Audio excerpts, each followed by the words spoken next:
Me now, I know it's for me. Tell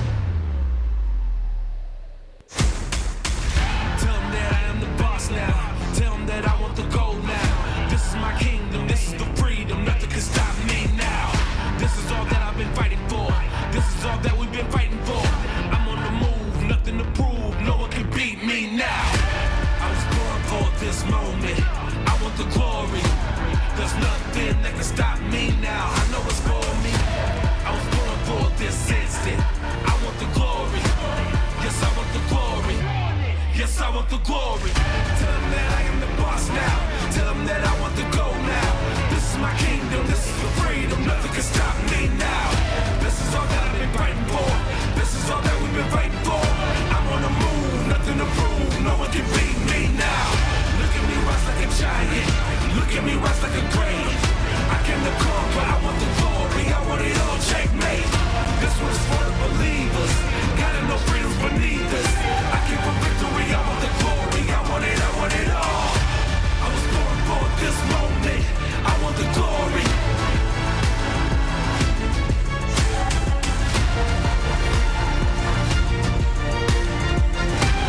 Yes, I want the glory. Yes, I want the glory. I was born for this moment. I want the glory.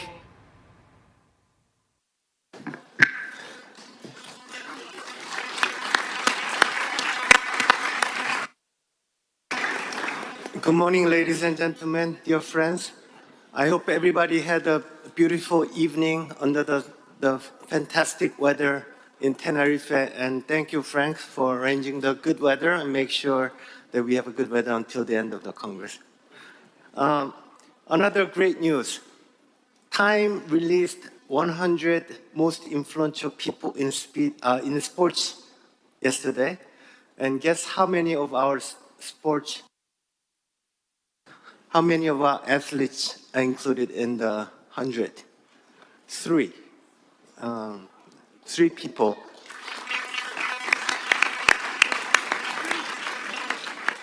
It's Alicia Liu, Ilya Malinin, and Jordan Stolz.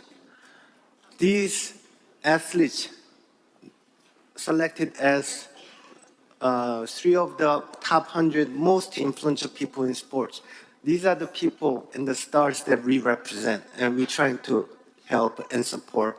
And these are the type of stars that we want to foster in the future. So we are extremely proud we are in this sport. I'm proud, and I'm sure you are. So great.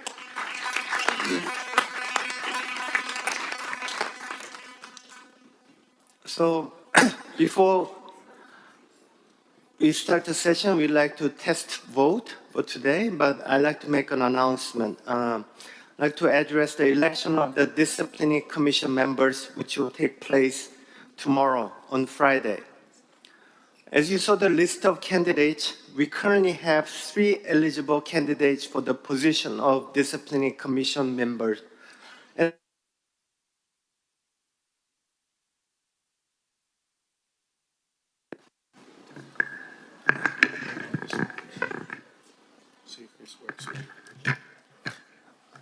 I think I used up my maximum quota for speaking time, so maybe I put in more points if I get extra time. So we only have three eligible candidates for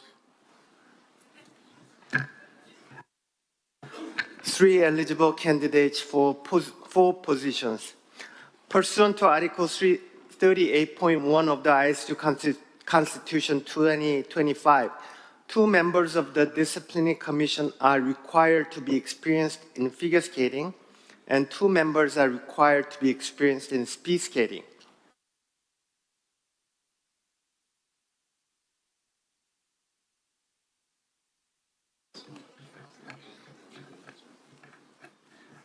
Okay, let me take over this one. So just recapping, pursuant to Article 38.1 of the ISU Constitution 2025, 2 members of the Disciplinary Commission are required to be experienced in figure skating, and 2 members are required to be experienced in speed skating.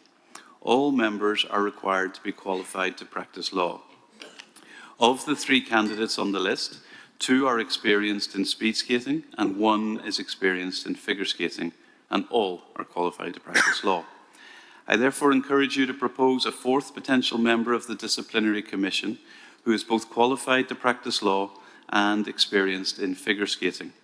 A proposed candidate is not required to be an individual in attendance at this Congress. Proposals for candidates can be made in writing to elections@isu.org by the end of today. Should we have 1 proposed candidate by the end of today that meets the criteria, that candidate will be considered submitted for election subject to a successful eligibility screening process undertaken by the Elections Committee, consistent with the process undertaken in respect of other candidates. In case of several nominations by the end of today, a vote will be opened between those newly submitted candidates. In case we receive no candidates by the end of today, we will ask the Congress to empower the newly elected Council to search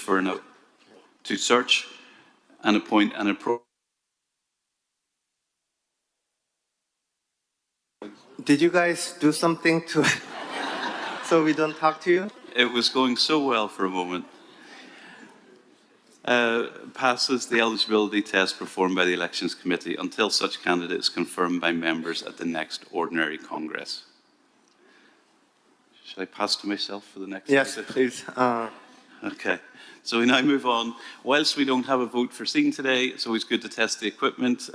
We never know. So we'll move on to test vote. So again, if you can all please wake up your tablets and raise your hand if there's any issues.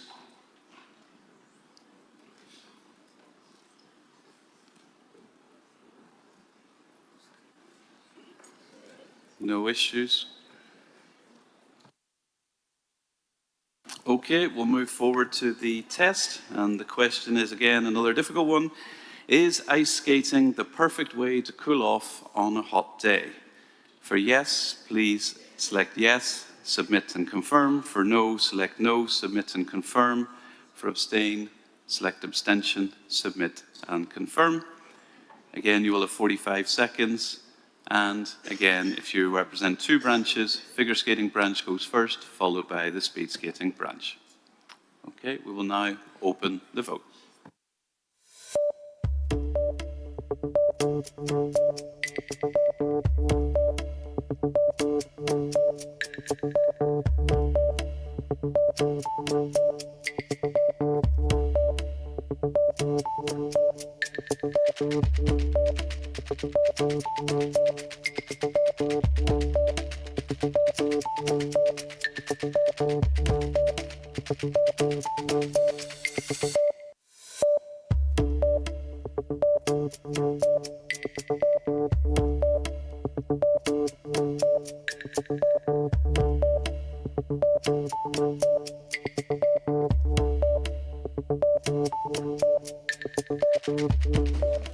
Thank you. The voting is now closed. Just wait to get the results.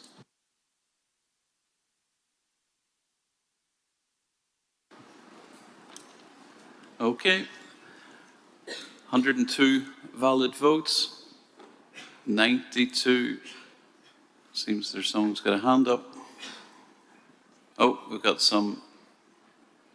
All right, let's just solve these issues and then we will rerun the test.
Okay, thank you. It seems we're ready to go. Just a reminder to all voting delegates, please check in outside. Your system will not be activated if you have not checked in.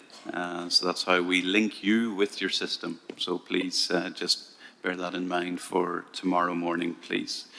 Okay, let's rerun the test vote. So let's hope for a stronger result today. This time round, sorry. Is ice skating the perfect way to cool off on a hot? Yes, submit, confirm. No, submit, confirm. Abstain, abstention, and confirm. The vote is open.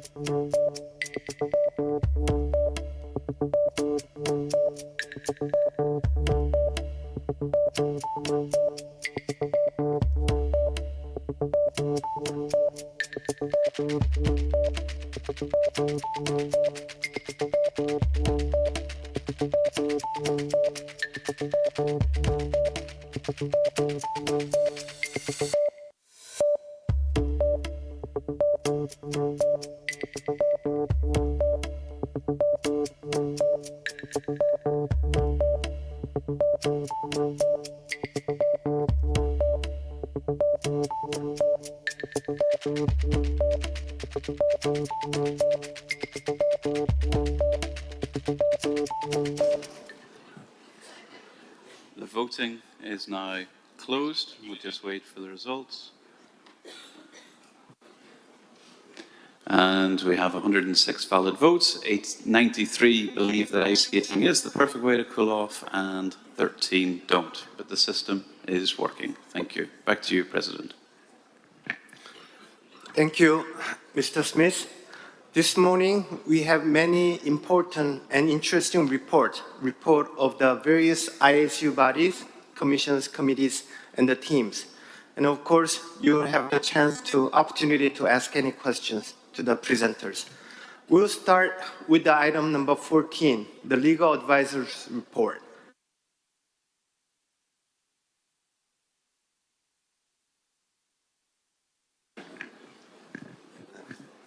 Michael, guys, just Sorry.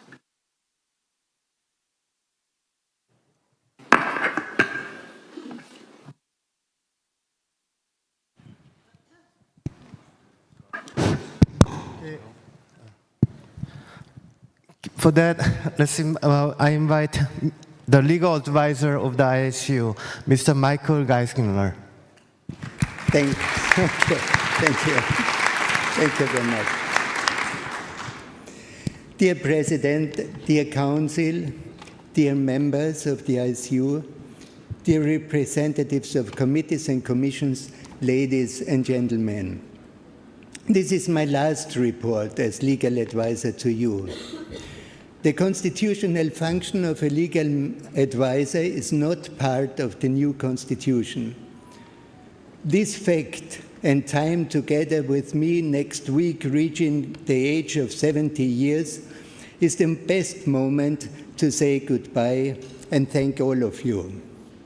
It was an honor and pleasure for me to having advised the Council for more than a decade, but even more for having been part of the team preparing the new constitutional framework and advising on the transition to the new constitution, to the new regulations, to the new sports rules in practice. Hardly ever has a professor of international and constitutional law such a choice and chance. Allow me please to refer you to my report in writing and highlight just one element of it which caused most headache. CAS confirmed that the ISU Council did right with the re-ranking of the medal teams at the Beijing 2022 Olympic figure skating team event. The ranking of first, United States of America, second, Japan, third, Russian Olympic Committee, thus became final. Dear ladies and gentlemen, I wish to thank particularly the President Jaiyul, the Vice Presidents Tron and Benoit, and all members of the Council, Colin, Jeremy, Tiago, Fabrice, Christine, Becky, Roxanne, Patricia, Samia, Frederick, Susie, Martin, Christina, and all other persons in the ISU office, Sue and the members of the Disciplinary Commission, Jane and the members of the Medical and Anti-Doping Commission, Daue and the members of the Athletes Commission, Fabio, Sean, Lois and the members of their technical committees, Nick, Natalie and the members of the technical committees, Gildo and Yuan and the members of the Development Commission for all your confidence and great cooperation. But above all, I wish to thank all representatives of the ISU members for your trust and unique support, and honorary member Tiasha that she brought me into the ISU in 2012. Now, I will lay the whole legal business into the hands of the General Counsel, Tiago Ludovic. I could witness how quickly and innovatively he got acquainted to the ISU legal regime. I am convinced the ISU is in best legal hands, in the hands of a person that is not as independent as the legal advisor was under the Constitution 2024 and its predecessors. But Tiago Ludovic is independent by his nature, and this is as important and as good if he were an independent legal advisor. And just to assure Tiago, to finish as legal advisor does not mean to be dead immediately. If any assistance will be needed, please feel free to call or write at any time. I wish all of you good luck and a successful future based on Vision 2030 and the many successor visions to come. Thank you very much.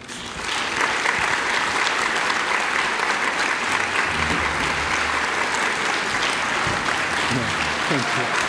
No.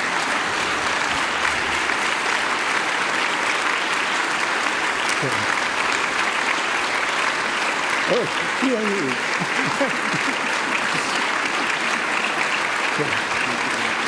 All the best. Thank you.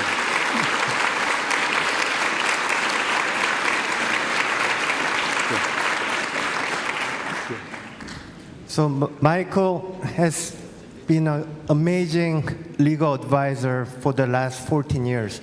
But during my presidency, in the last 4 years, we had a couple challenging legal cases. And Michael provided us the wisdom and the balanced view so we could make a right decision on those cases. And we had a very long-standing case, which we resolved recently under the guidance and support of Michael. Really appreciate everything that he has done for the sports, everything that he has done for ISU, everything that he has done for skating. Thank you very much, Michael.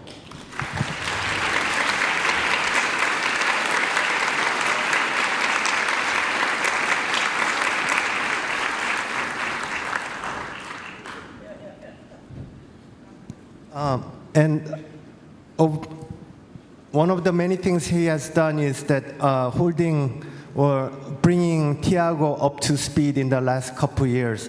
So Tiago has, since he joined, Michael has been a mentor to Tiago, and we feel confident that Tiago will carry out. But Michael, we may be calling you or emailing you, so don't change your email address. Thank you. Now we move on to item number 15, the Disciplinary Commission. For a recap, so the chair of the commission, Sue Petricevic, will give us a recap of all disciplinary decisions taken since the 59th Ordinary Congress, and we will do the discharge of Disciplinary Commission. Sue?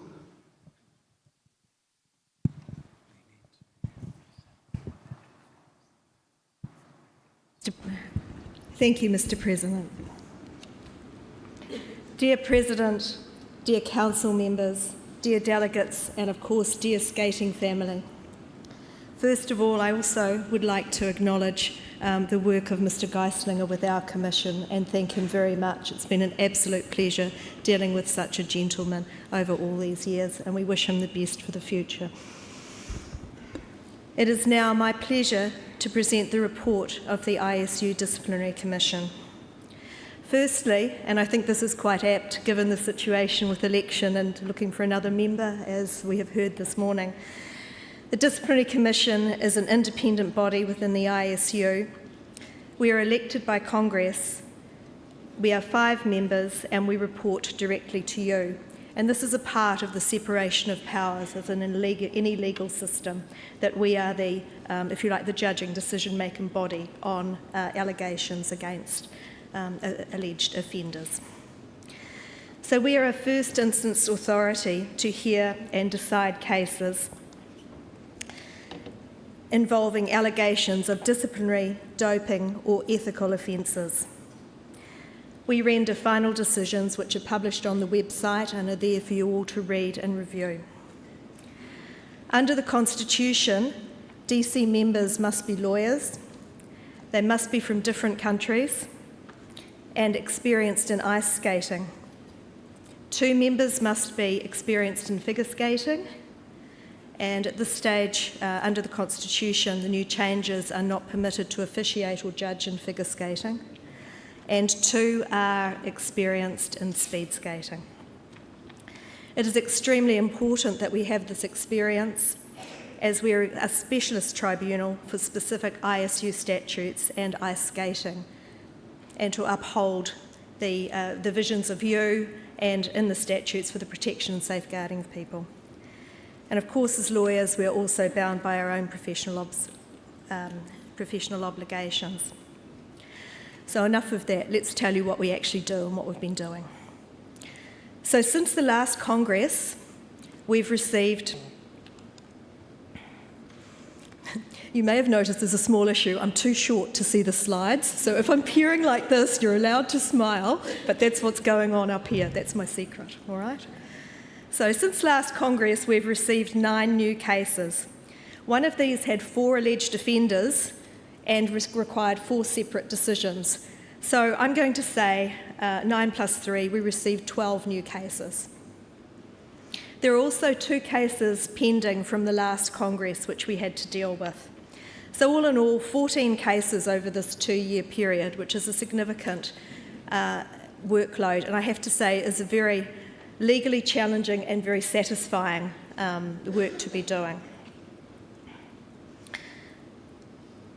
This number of cases has increased. It's an increase of 5 cases over the previous 2-year period and almost as many in the 4-year period of 2018 to 2022. 9 of the new cases came from figure skating and 3 from speed. Most of these concerned violations of the Code of Ethics and of some of the rules. 2 of the new cases and the 2 pending cases were anti-doping violations, and some of them concern both of those things. So it is a large workload, it is satisfying work if I encourage you to nominate someone. How are cases decided? Each case is received, the jurisdiction is checked and then considered by the DC panel. Cases are comprised of 3 DC members, 2 members and the chair. We write a number of procedural orders and interim decisions as we go through the cases, and in the last 2 years we progressed 24 of these interim decisions on top of the decisions for the cases. It is of the utmost importance to us that both the ISU and anyone accused of a disciplinary or ethical offence is given a full and fair hearing. Usually this is done by an exchange of written submissions between the parties. However, there are some occasions where in-person hearings are required to fully evaluate and test the evidence. In this period, we held 2 in-person hearings where experts, witnesses and the parties themselves were called to give evidence and present their cases either in person or by video link, depending on the situations. And after that, a final decision was rendered where the DC found the case either proven or dismissed. Decisions are also appealable to the CAS, the Court of Arbitration for Sports. This has been a time of great change in the ISU, and as we move towards Vision 2030. The DC also made submissions on matters that were important to us and the functioning of the DC over this period. But what is really interesting is that the statements of complaint and the cases that we have received over this period have tended to involve complex legal issues, but also to mirror the ISU's focus now on safeguarding and protection of skaters, fair play, and reflect, in my respectful opinion, a growing maturity within the ISU community of reporting violations of rules and breaches of the Code of Ethics. So I think that is a really positive step, that we're starting to see more of the sort of psychosocial cases, so harassment, bullying, that type of thing coming through. And we've heard about that in the Congress, that there is more emphasis on this work. Soon we will be receiving cases through the Integrity Unit, and of course the International Testing Authority will be involved, International Testing Agency will be involved with the drug violation cases. So we're looking forward to some very thoroughly prepared files and some good decisions. Right, let's talk about the cases. So, I'm sorry it's such a big table, but there were a lot of them, so I'll briefly take you through each. So if we start from the top, the first two cases were pending from the last Congress. The first one was Barquero Jimenez, and we didn't render a decision in this because it was withdrawn by the ISU. So no more to be said about that. The second case, ISU and Vanu, this started off as a case with a separate proceeding through the ISU and also sent to the Disciplinary Commission. As it turned out, there was a change of circumstances. This was a case involving a prohibited substance alleged to be in a skater's blood. However, additional evidence was provided which changed the direction of the case, and this case was dismissed as there was no anti-doping rule violation. Now, turning to the new cases that we have received, I'd like to just say a word about national bias. These are the most complicated types of cases we receive involving the valuation of judges' marks.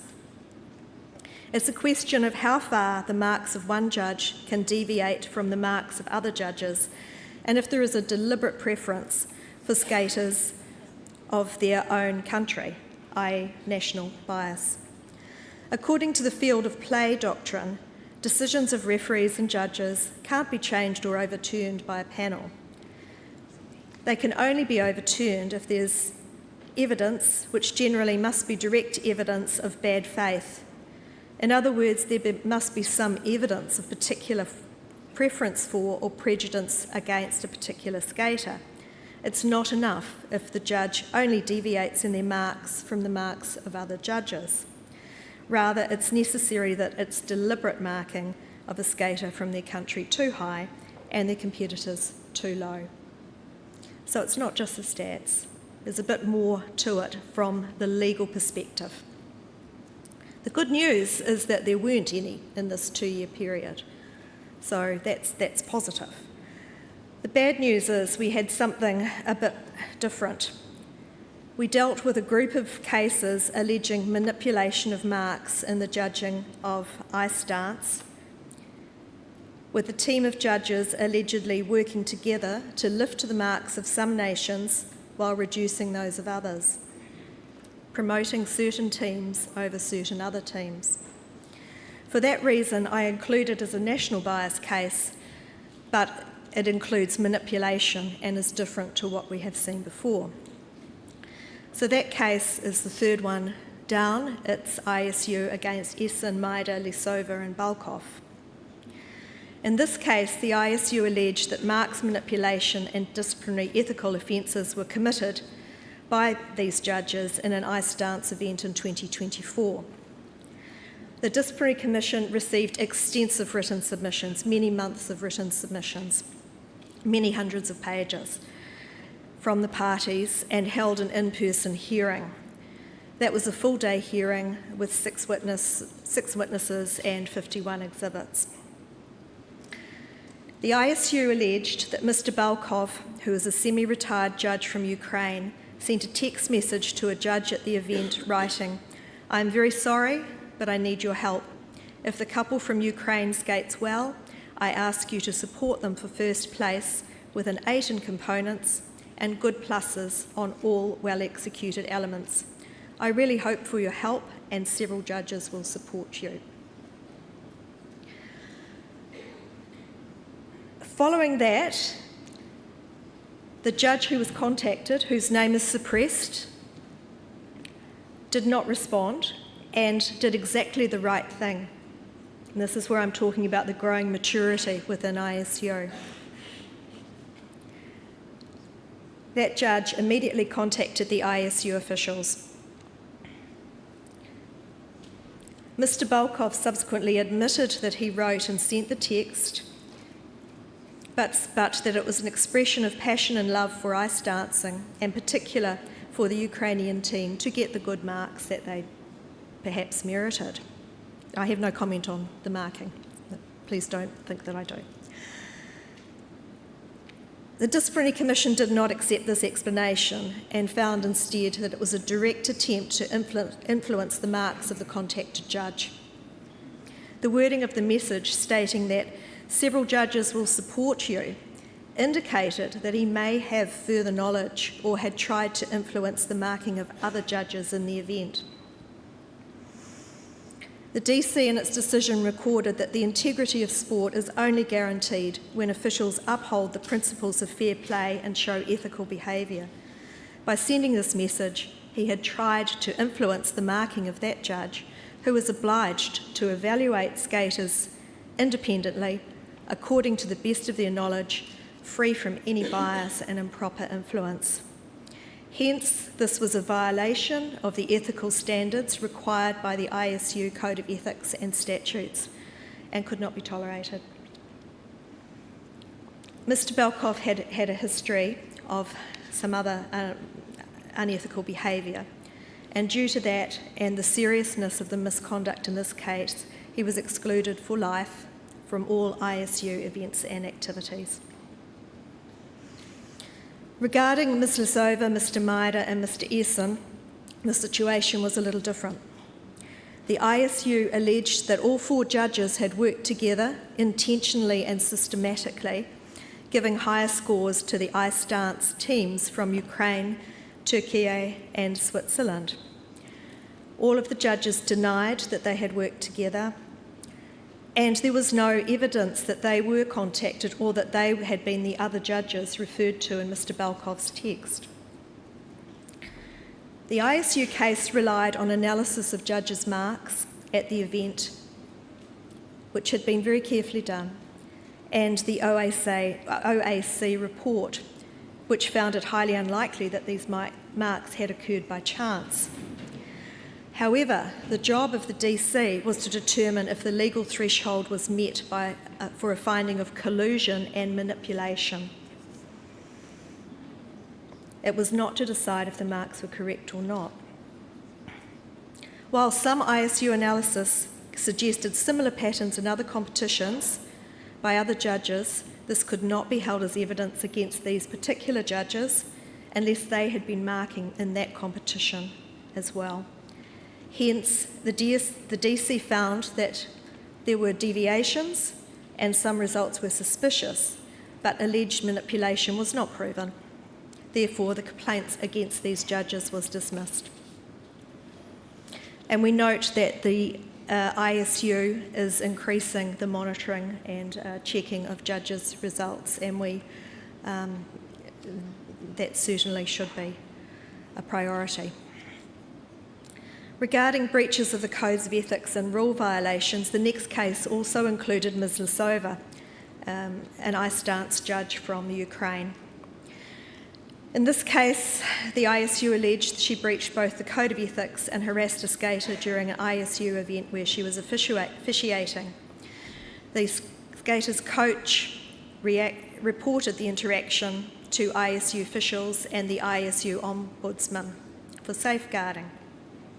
And this is the first case of this type of intimidation that has been placed before the Disciplinary Commission. So, as I say, another example of the growing maturity of the sort of cases we are getting. So the skater reported they were approached by Ms. Lisova during an ice resurfacing break and was told they should return to a former coach. Their skating had got worse, they were unrecognisable, and if they didn't comply, the judge would ensure they didn't get to a championship event. Obviously, the skater was very upset by this and was to compete before this judge the following day. Now, the allegations were completely denied. The skater was criticised, the authenticity of the statement challenged, and a delay in reporting alleged. It was responded that the conversation was coincidental, supportive and friendly without manipulation or threats. So the DC had to make a decision as to the outcome of this. After a careful examination of the skater's evidence and the responses, the DC found the case proven. The DC decided that by leaving her judge's position during a competition, going to a public area, approaching and intimidating a skater, Ms. Lisova had violated the ISU Code of Ethics. She did not exemplify the highest standard of respect, fairness or fair play and damaged the reputation of ISU in skating. She was sanctioned to 1 year exclusion from all ISU events and activities. She had already been provisionally suspended at the start of the case, so there was a 1 year suspension that had been applied. The next case was ISU in Balkso. In this case, a figure skating judge from Hungary approached a judge in the judge's room at a junior pairs event. She asked another judge to support the Hungarian pair team who needed points to qualify for Junior Worlds. Again, the contacted judge, who will not be named, is to be commended for replying that they judge what they see, they don't care about point limits, and immediately informing an ISU official of the conversation. This conversation was also overheard by another judge, who is also to be commended for reporting it to the officials. The following evening, Ms. Balkso spoke to the contacted judge again, was very upset and apologising and saying she had been under pressure. This was denied by the people implicated and also retracted by Ms. Balkso. This exchange was also immediately reported to the ISU. But there was something very special about this case and the actions of Ms. Balkso. This is the first time that we've had a judge who's immediately admitted this breach, was remorseful and accepted that her actions were wrong. The Disciplinary Commission found the case against her proven, but because of those factors, the usual suspension of 2 years was reduced to 1 year for all ISU events and activities.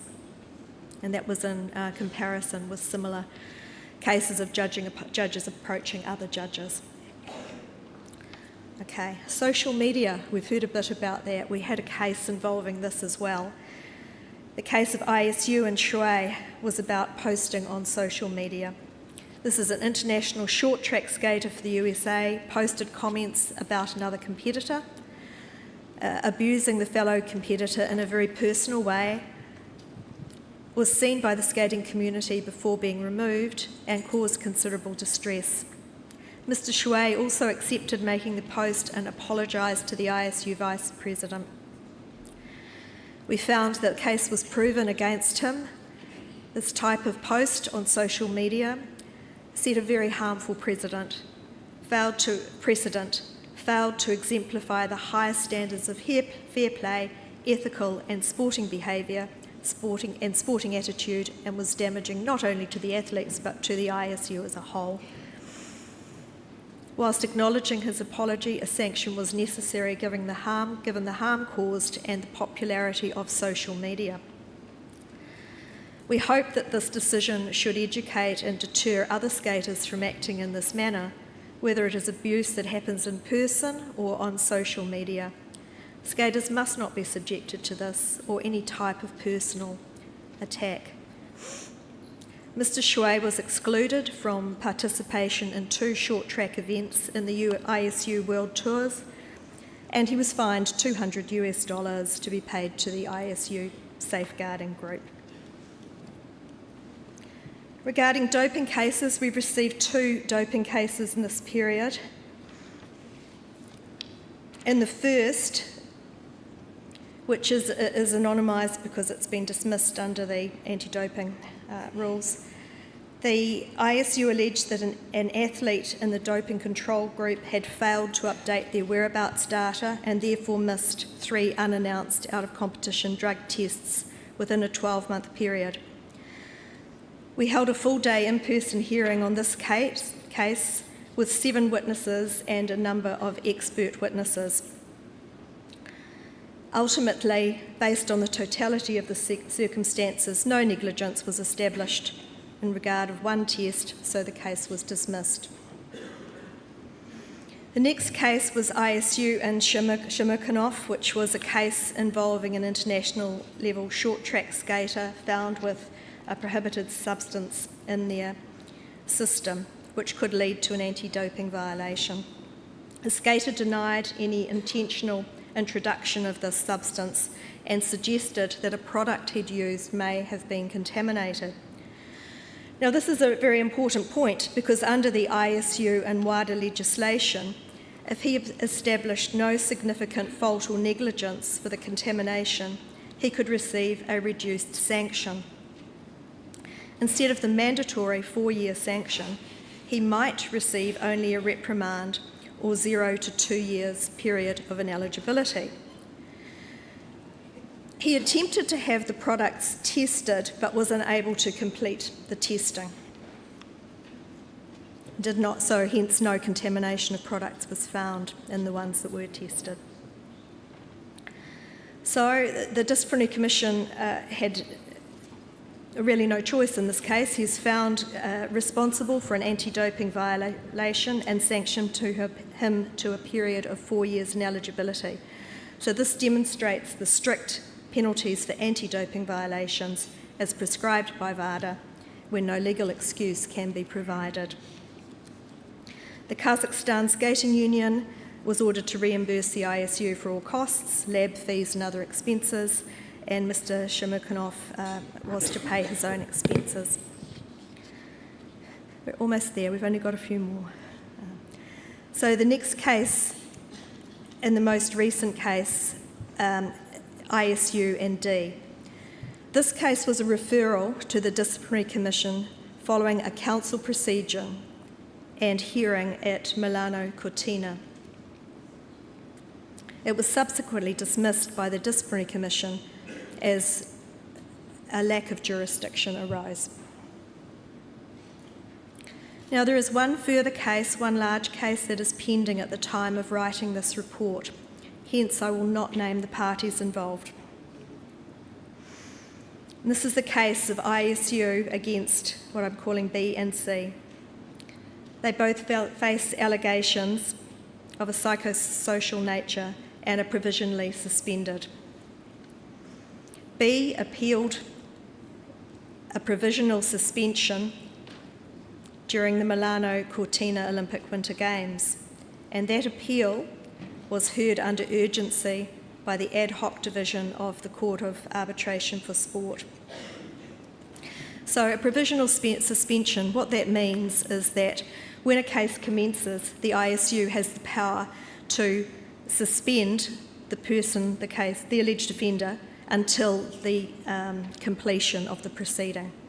And that's what happened in this case. The person was provisionally suspended. B's appeal was dismissed and the ISU decision upheld. Now, at that hearing, the ISU was represented by ISU legal advisor Mr. Geislinger and General Counsel Mr. Tiago Ludovic, and I was present as well. The CAS found that the provisional suspension was a necessary protective measure in this case, could be applied, and did not imply any final outcome of the case. Subsequently, the ISU filed a case against C, another party, and that has been joined so that they will be considered together. Both cases are pending at the time of Congress. There are approximately 300 exhibits that have been received and will need to be carefully examined. They are in the process now of being sent to the ISU for a second set of submissions from the ISU, then a second set of submissions from the parties. Following that, we will be making a decision. So, that's what we've been up to.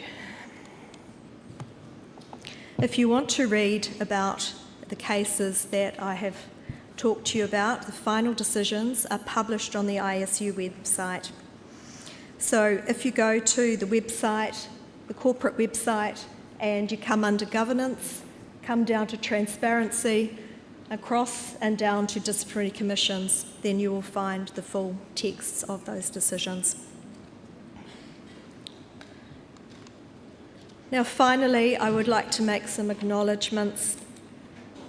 I would like to acknowledge the ISU Secretariat for the help that they have given the Disciplinary Commission for service of documents, the logistics when we are arranging hearings, and for the responsibility for uploading the decisions to the website. Thank you. I would like to thank Council and the parties. So I'd like to thank the ISU Council, Mr. Geislinger in particular, who has been involved with preparing the statements of claims on behalf of the ISU, and the other technical committees who have also prepared those in clear versions for us. I would also like to thank the Council on the other side who have been acting for the alleged offenders, for their cooperation and for the timeliness of their submissions to us. I would also like to thank the witnesses who we have called to hearings. I know this is an incredibly stressful situation for people to come and be questioned.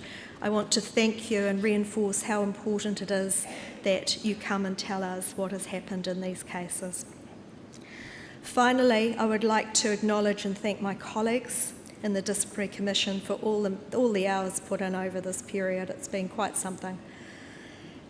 We have Dr. Alan Baum, who I would like to recognise also for his 24 years of service doing this and his kind and quiet wisdom in all these cases. So thank you, Alan.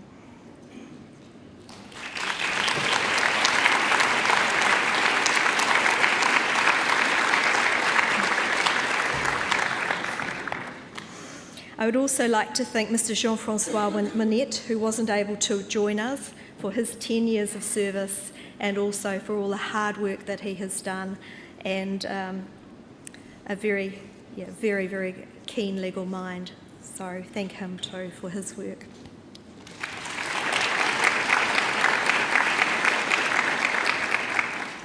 I'd like to thank Eugen for keeping me on my toes and for all the huge amount of drafting that he's assisted with as well over this period.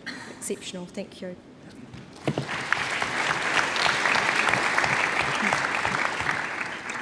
And finally, but last but not least, Dr. Keith King for, again, his wisdom and for the litigation skills that he brings to this commission and the work that he has done over this period. Thank you.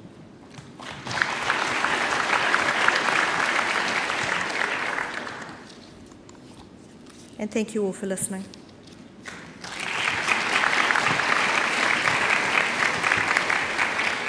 Thank you for the report. Do we have any questions? If not, I'd like to also thank the Disciplinary Commission and for the incredible work that they've been doing. The key takeaway here is disciplinary commission is helping us to uphold the fairness, safety, and integrity of our sports. So thank you very much for the report and your great work. Thank you. And now, does the Congress agree to the discharge of the disciplinary commission? I propose approval of the discharge by acclamation.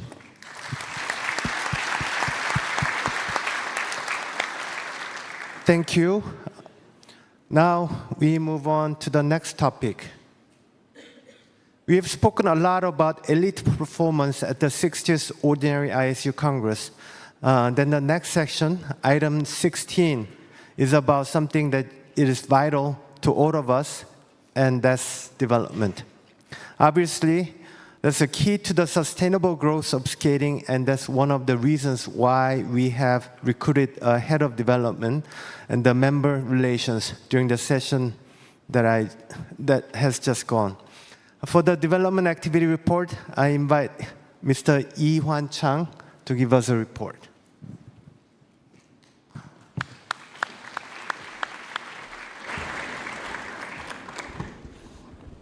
Thank you very much, Mr. President. Thank you, Council, dear honorary members, dear members of the Congress.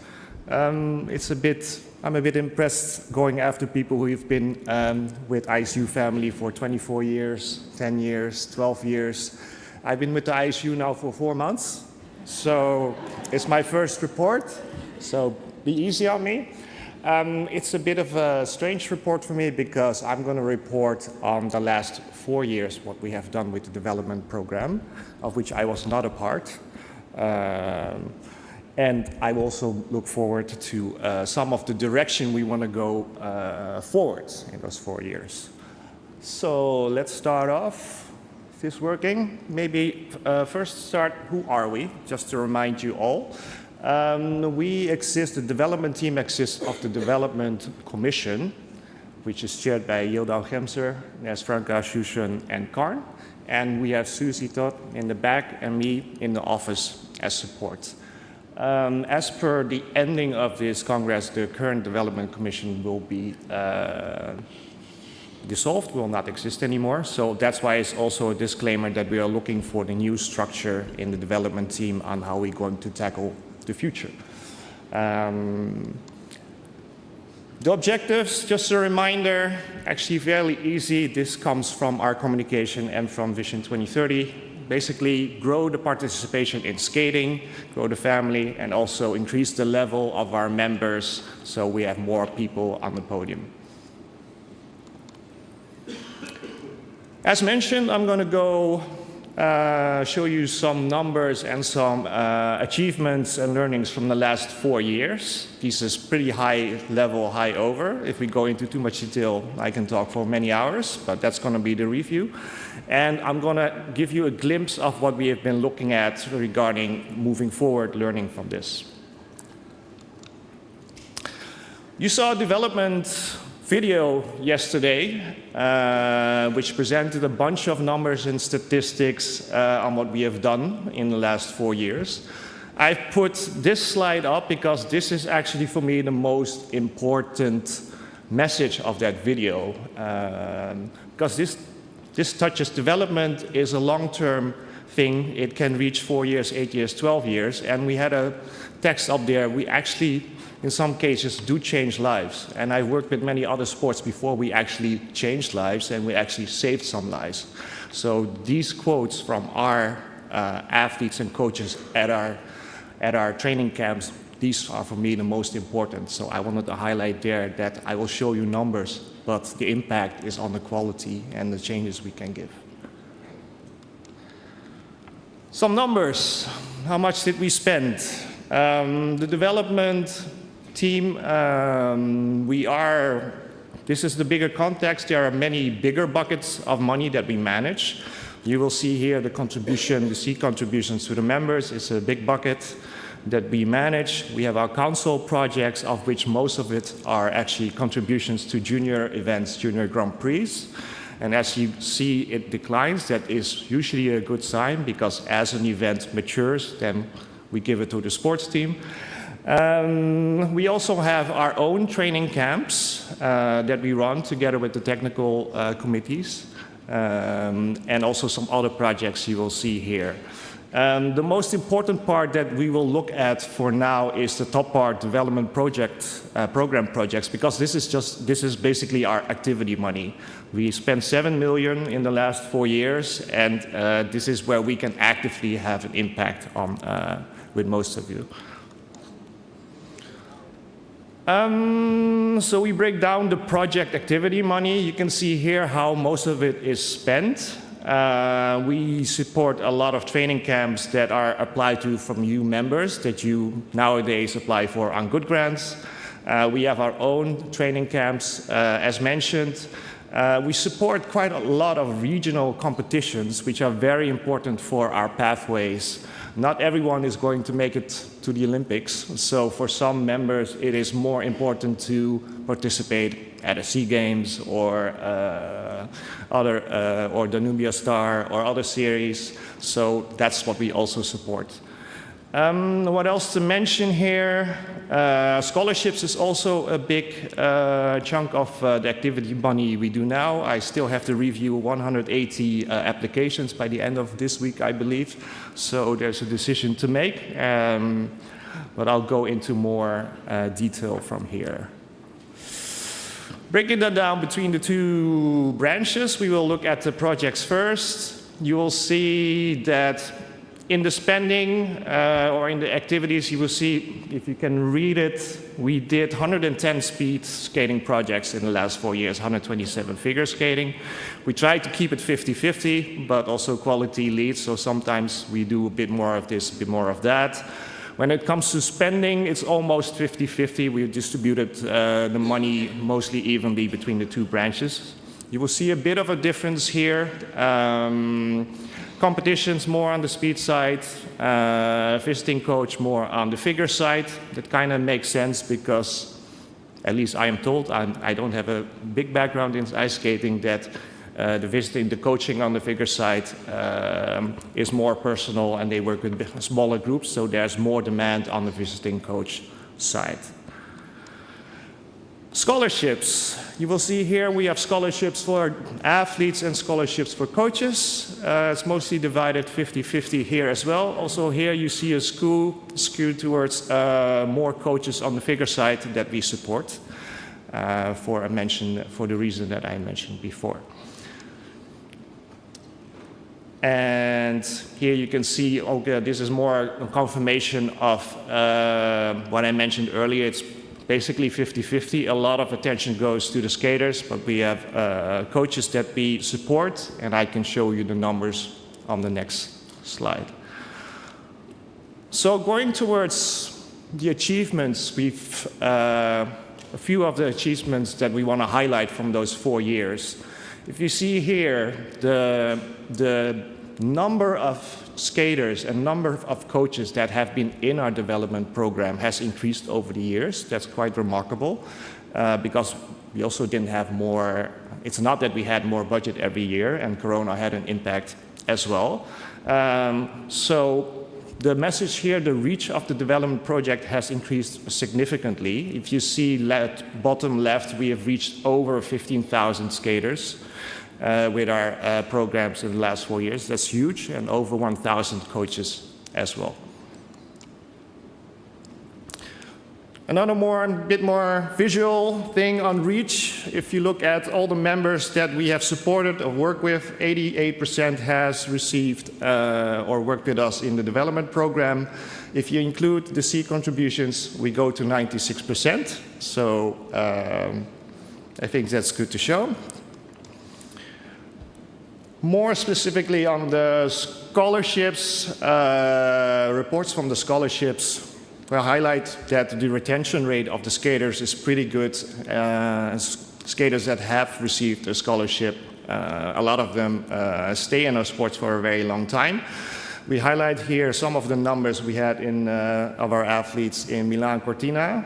You see 67 of the 67 athletes from the 417 in Milan Cortina had a junior skating scholarship with us in previous years. 109 were involved with in total involved with other activities in our development program, like training camps. And yeah, if you look more at other reach, 80% of there's just 80% of the countries that were participating, and we highlight Jordan Stoltz here because I think he received 4 or 5 scholarships from us, and yeah, maybe that has a causal relationship with the amount of medals he won in Olympic.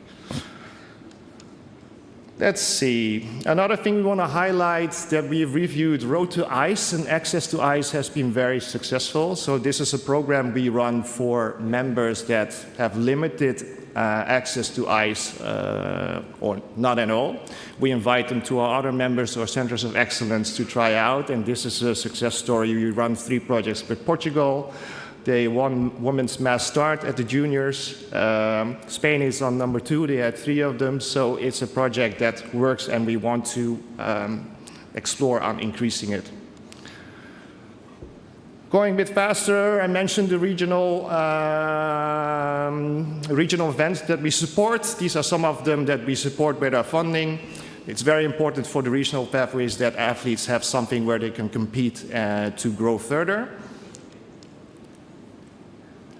Another thing mentioned, we have eRink, which is our educational platform. There's a lot of resources on there.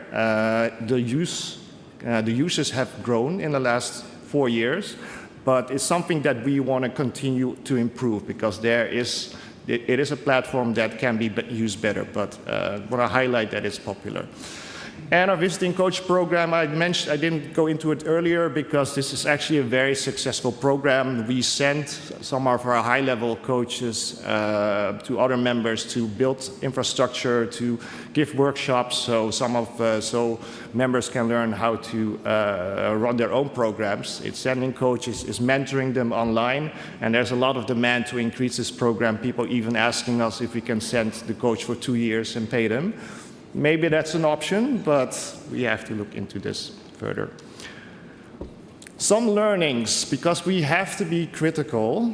I'm an academic. I was running sports faculty last year, and we were in the middle of the accreditation of what we were doing correctly or not. We looked at, this is a quality assurance thing. I think we are very good at planning what we do, doing what we do, checking what we do on the reports, but acting on the feedback we receive to improve our projects, that's something we have to improve. That's one thing we want to move forward. I'll mention a bit more thing, I'll say a bit more thing about that in a bit. One gap we see is officials development, judges development. We obviously have quite many, but they are centered more in the Western countries. There's a big demand in other regions like Latin America where we should improve this, so we have to give that more attention. Centers of Excellence is something that has been a bit stale. It was launched during the Corona time with high service levels of service, but has been a bit stale because of the pandemic. So it's something we have to reassess and how we can improve this. There are different models that we also look for at other IFs on how we can improve this. And one thing to remark, the geographic balance is quite skewed. We have a lot of applications, mostly from Europe. So it's also there that we learn that we have to be a bit more proactive in other regions so we can deploy our development activities. This was the past.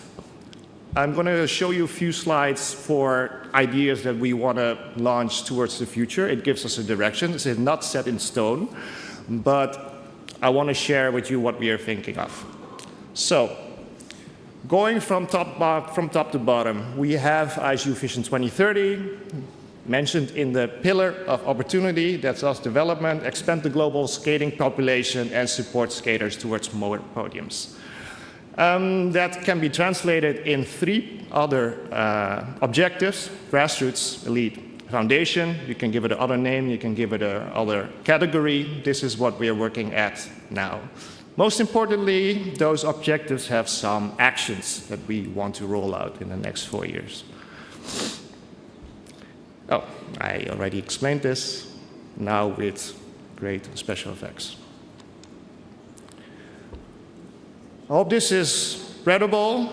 I'm not going to go into detail on all the 14 actions that so far we are discussing with the specialist and the council, because this is still pending. This gives direction on what we're thinking of and what we want to do. You can see some of the timeline here, you can see the priority, and you can see which objectives that will touch. Going to focus on a few of them.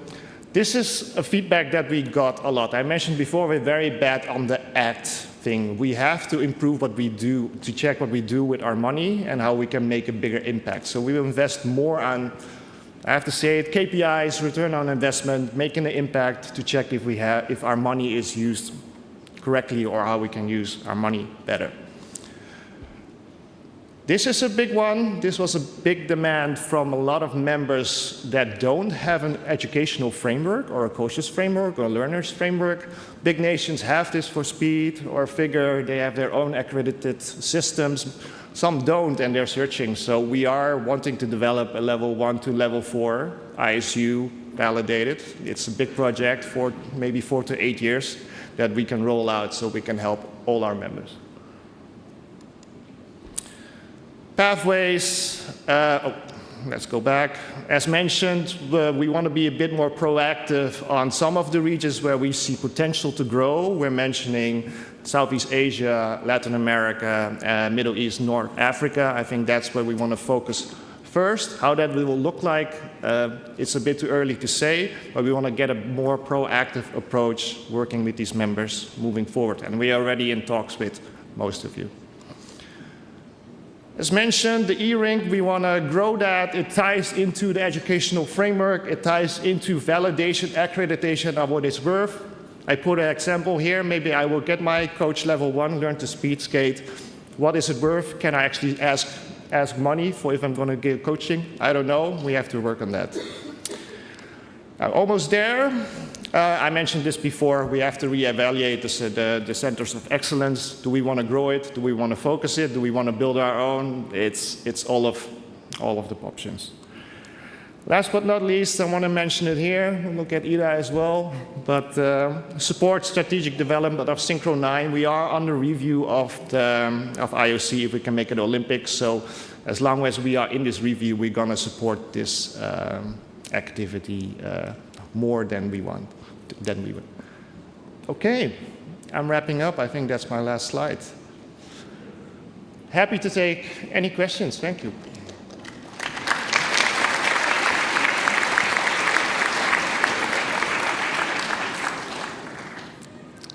Question, if you have a question, please go up to the microphone.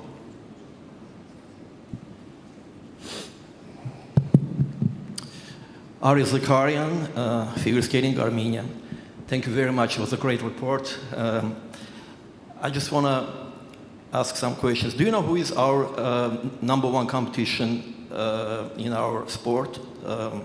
Hockey. What I'm saying is because hockey takes a lot of ice time for the figure skaters.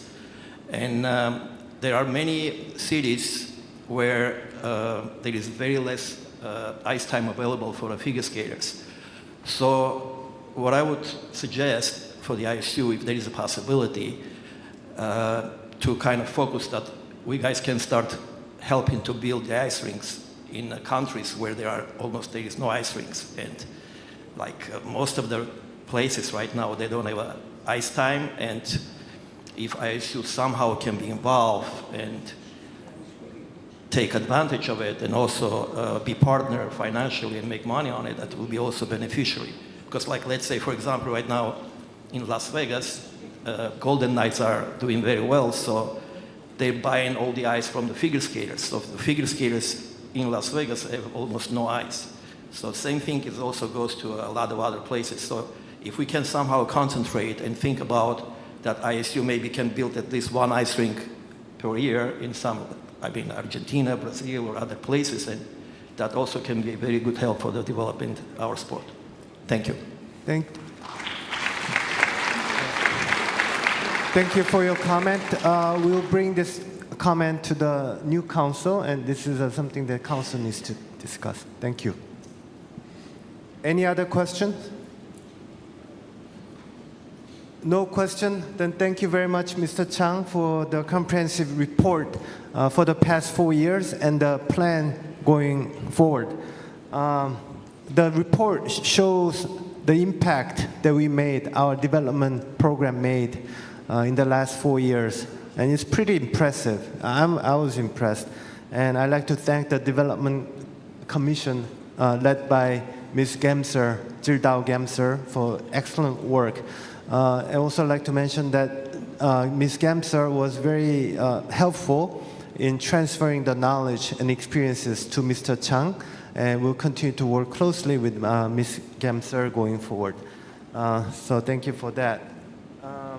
Also, Mr. Chang, Iwan Chang is, as you have seen at the beginning of the presentation, he's also head of member relations. We are feeling the need, we heard you, that we need to have a better communication, and he's the first, the main conduit to express and provide your suggestions and ideas. So we please once again welcome Mr. Chang, and we'll make sure that we have a closer engagement with you. Thank you. Thank you very much. Next commission is one of the most important commissions because it's the Athletes Commission. And I've been saying over and over that athletes are heart and soul of our sport, and they are the reason why we are here. And this is just not a slogan, but it's what we stand for. Mr. Dawi Dibri has been serving as the athletes chair of the commission. And because we value athletes' input, he is one of the 14 voting members in the council, and he's been doing an excellent job. So let me introduce Mr. Dawi, and he will give a report in the commission.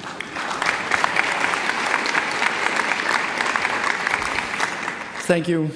Dear President, Director General, Council members, honorary members, delegates, skating friends, it's an honor to present this report from the ISU Athletes Committee. I do know there's only one thing between you and your nice cup of coffee. That's me, so please bear with me. And this report covers the last 4 years. But before I go into it, I would really like to go a step back. The Athletes Committee was formed in 2016. It has been a part, and I have been a part for it for 7 of those. And for the total of 4 years, I had the honor to serve as the chair. The committee has become more visible. The role has become clearer, the connection with athletes becomes stronger, and the cooperation with the ISU, the Council, and other committees and the ISU office have become more practical. This small group with Victor, Natalie, Evan, and Eric was elected from different disciplines by athletes themselves to present them within the ISU. Our work has been to listen, to collect input, to ask questions, and to bring athletes' views into the right discussions. Sometimes this was about rules, sometimes it was about calendars, health, welfare, or clean sports, and sometimes about the future direction of the ISU. One important development in this Congress, and the President already said it, this is that athletes have gotten a formal presentation within the Council. Before, an athlete's representative could attend council meetings, but without any voting rights, and that has changed. This is a meaningful step. It gave the athlete's voice a formal place in the room. But the representation alone does not automatically create connection, and that was a problem that we still saw. There was still a gap between athletes and ISU. Many athletes still feel that decisions were made far away from them. They often heard about changes through others, and only after decisions already have been made. And at the same time, technical committees did not always have a good opportunity to explain decisions directly to athletes. or to receive feedback from them. So yes, athletes' representation became stronger, but something still was missing, and that missing part was connection. And that became one of the most practical challenges from the Athletes Committee.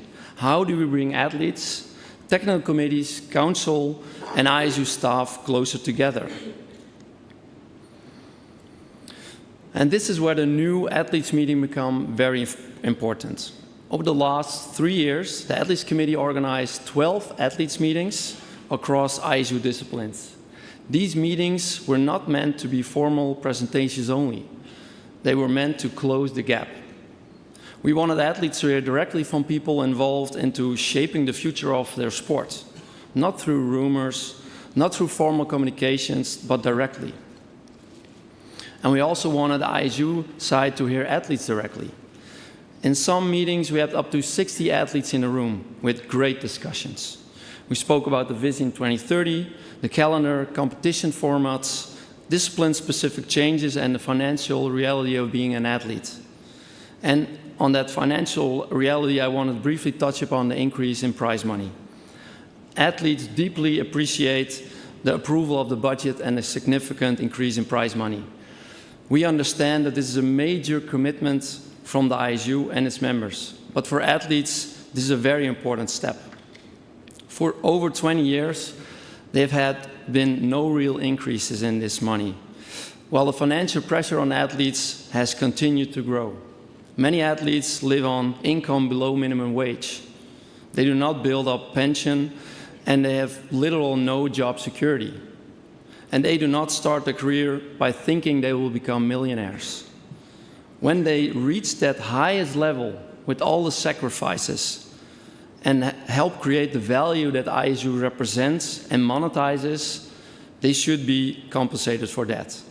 And this decision sends an important signal that the ISU recognizes this reality and what athletes are facing, and that athletes are an essential part of the future of our sport. And on behalf of the athletes, I will really want to thank you for that. Thank you.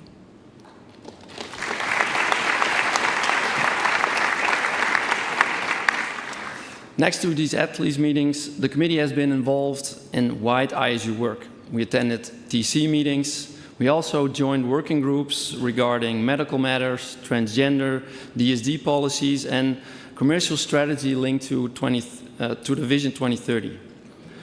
There were also topics connected to athletes' welfare, AIN, anti-doping, communication, safeguarding, and education. We were present where the athlete's perspective was useful. The committee also developed. The structure changed from 5 elected athletes to 6.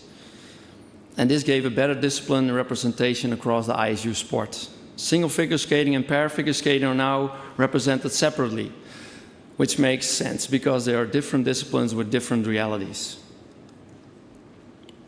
Looking ahead, the committee sees 3 priorities: more regular athletes meetings, more direct communication with and to athletes. And this is especially important because we believe Vision 2030 is a strong and necessary direction for the ISU. But a vision only works when people understand it. And this transition does not stop at the ISU office. It continues to members, it continues to TCs, and it continues to the athletes. Athletes find change they find it very difficult. And that's not strange because they've trained years in one system. They know what they are used to, they know how competitions work, and when things change, they want to understand why. That's normal. But our sport must change if we want to stay relevant. And we're asking athletes to move with a changing landscape that most sports are facing. Media is consumed differently. Young audiences no longer watch full competition from start to finish. They follow stories, they follow people, and they follow moments. One number from the Vision 2030 stuck with me. 65% of people under 35 say they find stories behind athletes more interesting than watching the competition itself. That's a big message for us. And I think the Netflix series Glitter and Gold is a perfect example of such a direction. It shows athletes the story behind the performances and the personalities that make up our sport so visible and so relatable. Our president already put Evan in the spotlight, so I will not make his ego any bigger today. But Evan asked me to ask you one thing. He is available for autographs after this session during the coffee break. So if everybody could form an orderly line, that would be great. Thank you.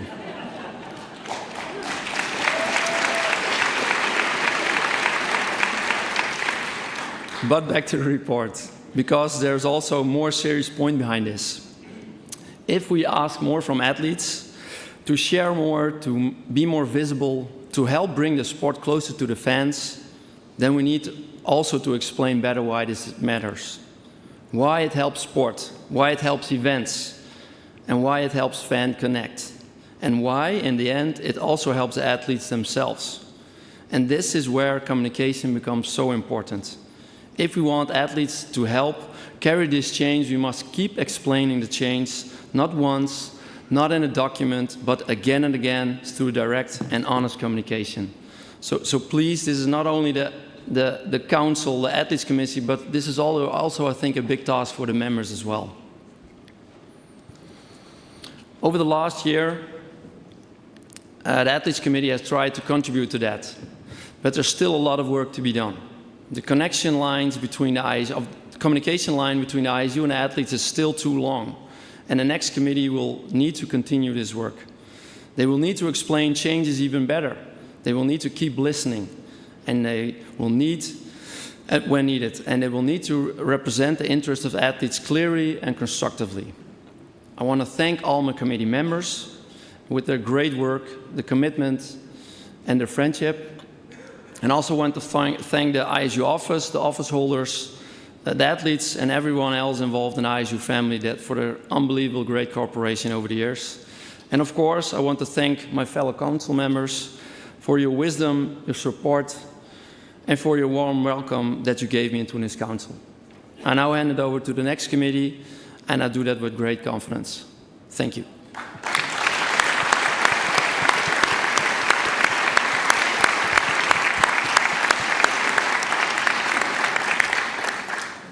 Thank you, Dawi. The role of AC is to build a better connection between the ISU and the athletes. And Dawi has done an incredible job building that connection. Of course, there are many things that we will improve in terms of communication, how we ISU engage with the athletes. Again, because we are here to serve the athletes and support the athletes. So we'll do a better job. But again, I couldn't have asked anything more for Dawi, and I've already warned him that I'll be looking for him for different tasks. And Dawi has agreed. So we'll look forward to working closely with Dawi. And Dawi will pass the baton to Mr. Evan Beach. Evan, would you like to stand up and just say hello to the room?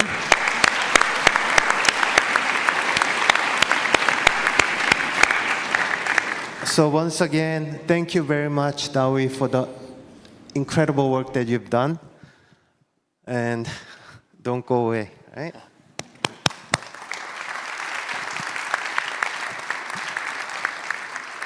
Now we have a 30-minute coffee break, so we'll reconvene at 11. Yep, 11 o'clock, and the coffee break is same place as downstairs. There's a different process for coffee, so it should be quicker. So enjoy the coffee break. Thank you.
Before the world wakes, we rise. Those early starts on the ice. The rink, the rhythm, the grind. Some days you fight it. Others, you own it. When everything clicks, you're gliding. You are flying. It's passion. It's dedication. It's real. You need to be ready because when the lights strike you on that frozen stage, it's showtime.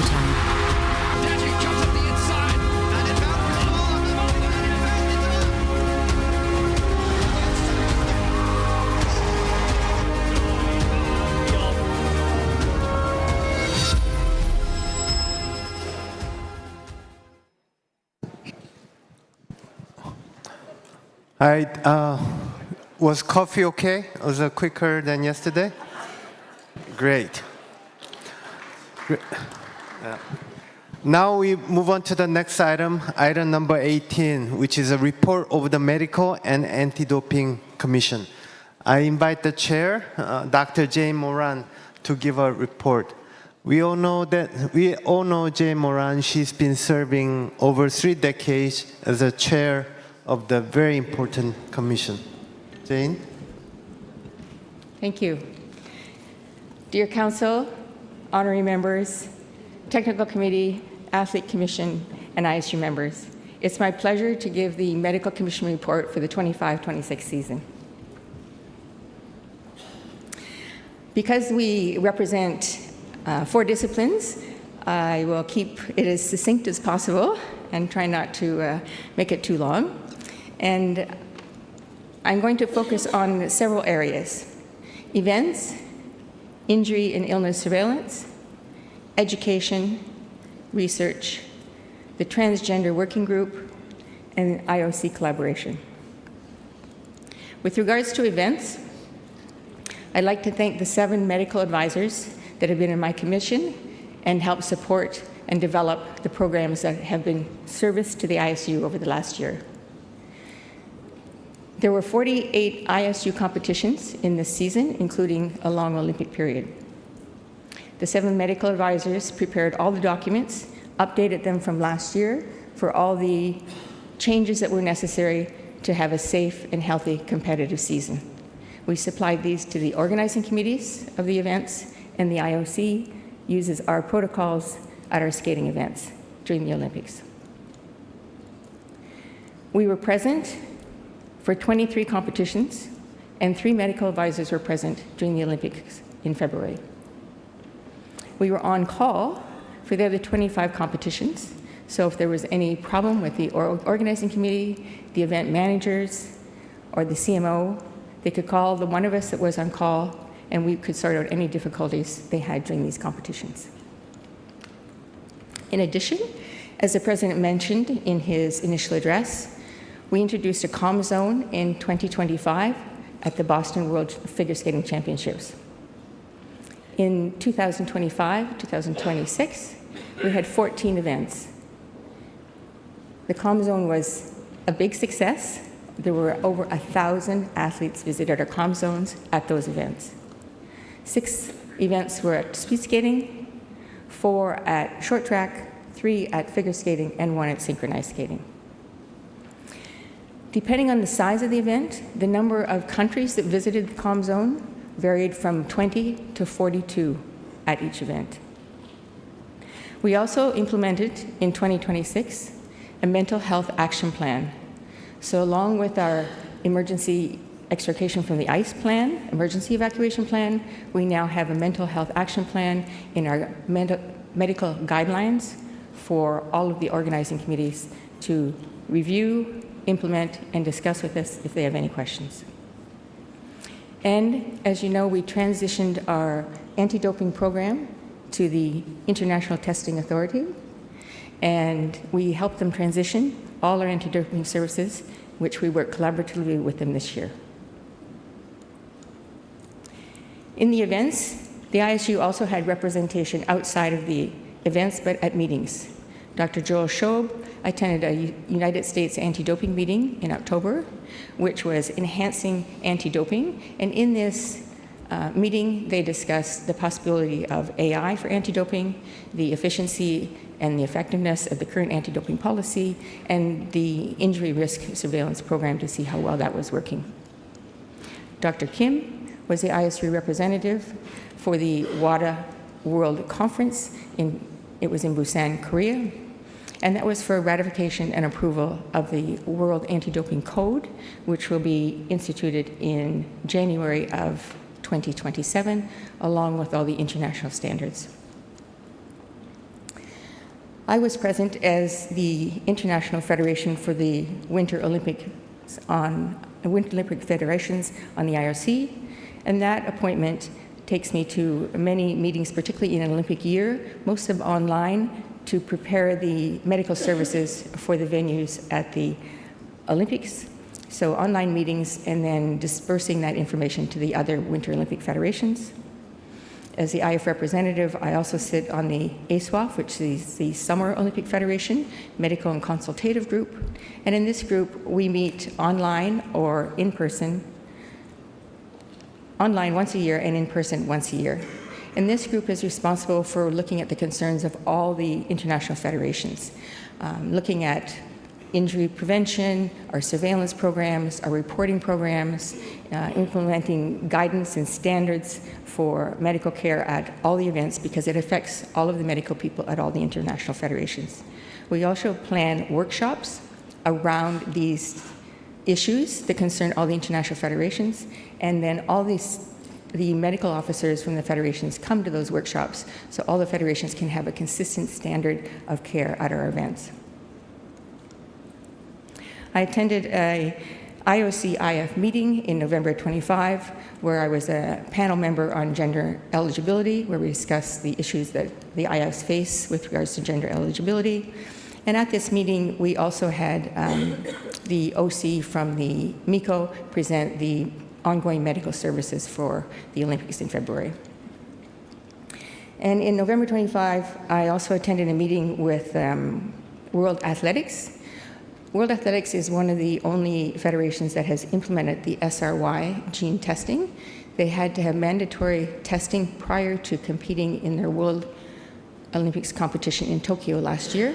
They implemented this program over a 4-month period, and this meeting was to share their implementation strategy, both medical and legal, as well as financial burden, and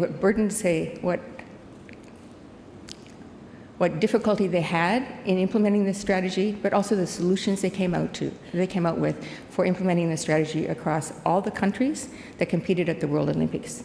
It was a very interesting, informative, and very practical meeting. For injury surveillance, I want to clarify our injury surveillance program is solely based on the online medical form that is completed by either the CMO at the event or by the team physician for the team at the event. It does not include the injuries that may occur when they're training back in their home country. It's only the online medical form during competitions. If they have an overuse injury and it bothers them at the event, then it would be reported. But if they are allowed to compete and they're not bothered or treated at the event for that injury, it's not reported in these stats. And these statistics are trends for injury and illness that we follow over the years to see if there's something we can do in our competitions to improve the health and the safety of the athlete, because with the trends we can see if it's something that we can intervene to stop it from happening and keep our athletes healthy. So I'm not going to give you the full report because it's huge. I'm just going to give you one slide in the context of time, and this gives you sort of an idea of an overall view of the injuries and illness across the 4 disciplines. And unfortunately, there's no synchro because synchro doesn't have enough injury or illness stats to fill. They only had 7, which, yay, synchro. They had 4 injuries and 3 illnesses. So this is a good thing not to make our chart.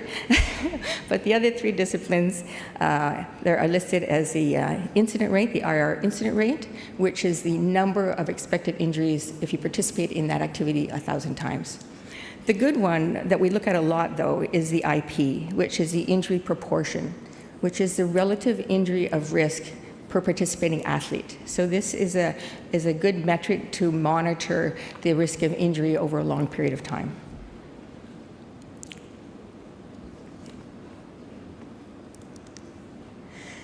The full report of the injury and illness you can find on the ISU website.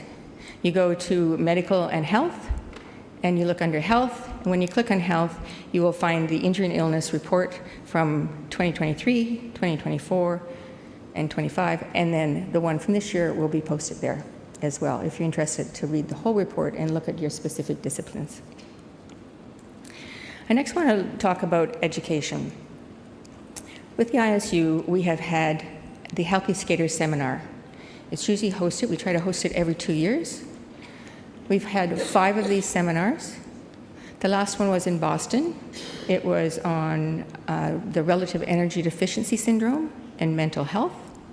There was 200 and some people online, and there were about 35 to 40 people in person.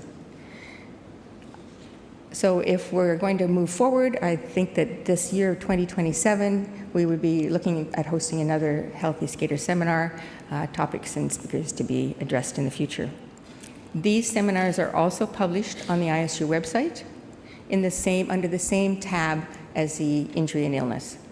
And I think 4 of them are recorded and on that website. The Pure as Ice program is our anti-doping program.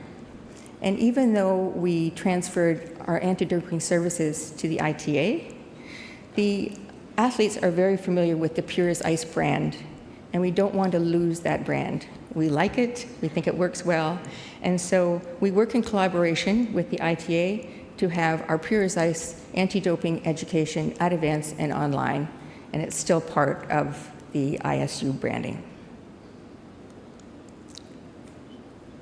Research. We don't have a big research budget. We have none. But we do have some research, and we're very fortunate to have developed a relationship with the Podium Institute for Sport Medicine Technology at University of Oxford. They will fund our research, and we will collaborate with them on research projects.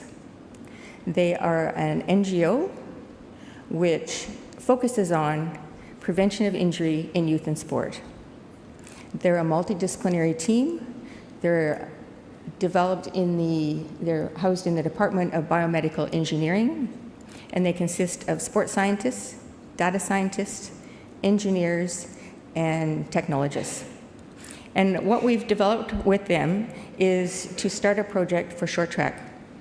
It measures the forces to the head in short track, and what we need to know is if the helmet we have for short track actually prevents the injuries. If we know it prevents catastrophic injuries, but does it prevent concussion? So we've developed a pilot project with Team Great Britain to begin in July 26th. And the team from Podium Institute will decide they will take mouth guards and transducers for helmets to the rink and see which measures the best impact for our speed skaters. They already work with rugby and equestrian and using mouth guards, but our skaters, our short trackers, don't use mouth guards. So this pilot study is to decide which way and which methodology is best for measuring the forces required. Moving on from that, we hope that when we get the methodology, that we'll have more data be able to collect at training camps that have more teams competing or training. And just an update on our current approved helmet. The current helmet for short track and speed skating is approved by the Association of Sport of ASTM, Sport Technology Material. And it's renewed every 5 years, and the next renewal will be in 2028. The other study that we have begun on is our skater retirement study. And I know I've spoken to the technical committees, athletes, and NOCs about the need for transition from elite competition to retirement for our skaters. The Medical Commission had developed a survey to be sent out to the members to get an idea of the programs that are currently in some NOCs, and which they find are valuable and working for the athletes. So to assess the current resources and for the ISU to work collaboratively to develop supportive networks and programs so we can assist our athletes in their transition from competitive sport. The Transgender Working Group. Lots has changed in this gender verification over the years. Initially, the ISU, always following the IOC guidelines, had a communication for a transgender policy, which was Communication 2413 in May of 2021. With further research, medical and legal research, that revised Communication 2595 was updated in 2023. The IOC, in March of this year, made a bold statement and a concrete step forward. And they published a statement on the protection of the female category, and that link is where you can find the whole policy. That policy outlines the background of the decision to implement the SRY gene testing for the athletes for LA28. This is to develop a standard and consistent approach to this topic. The SRY gene in your DNA is located on the Y chromosome, and it initiates the male development. The SRY gene is the current, easiest, most accurate, and least intrusive test to use to determine sex at birth, biological sex. Only one test is needed, and this will be policy for the LA28 Games, and I believe it will be the policy moving forward with the IOC, and they will continue to base things, and it may progress depending on what the science and research shows in the future. The IOC is committed to helping the IFs transition, and in this policy statement, they comment that the IFs are responsible for implementing the policy within their respective organizations, that they will provide workshops and seminars with athlete representation. The first workshop for the IFs and the NOCs is June 18th, 19th in Lausanne, and the workshops will be shared experiences. And that will be very beneficial, knowing how World Athletics shared their experience with me in November 2025. And the other federations that have implemented it is boxing, and FIS has accepted it, but they haven't yet implemented it. So this is a real growing process for the IOC and for all the IFs, summer and winter. So within the ISU, I would expect that there would be a working group that would be required to review the IOC policy and work at implementing the SRY gene testing for future events over the next several years. My last topic is collaboration with the IOC. The IOC and the IFs try to work together and collaborate as much as possible. I have been involved with a project with the IOC, initially with the Summer Games, but will now be applicable, Summer Federations, sorry, but will now be applicable to the Winter Federations. And the Summer Federations, the whole IOC and IF working together is for the health and safety of the skaters.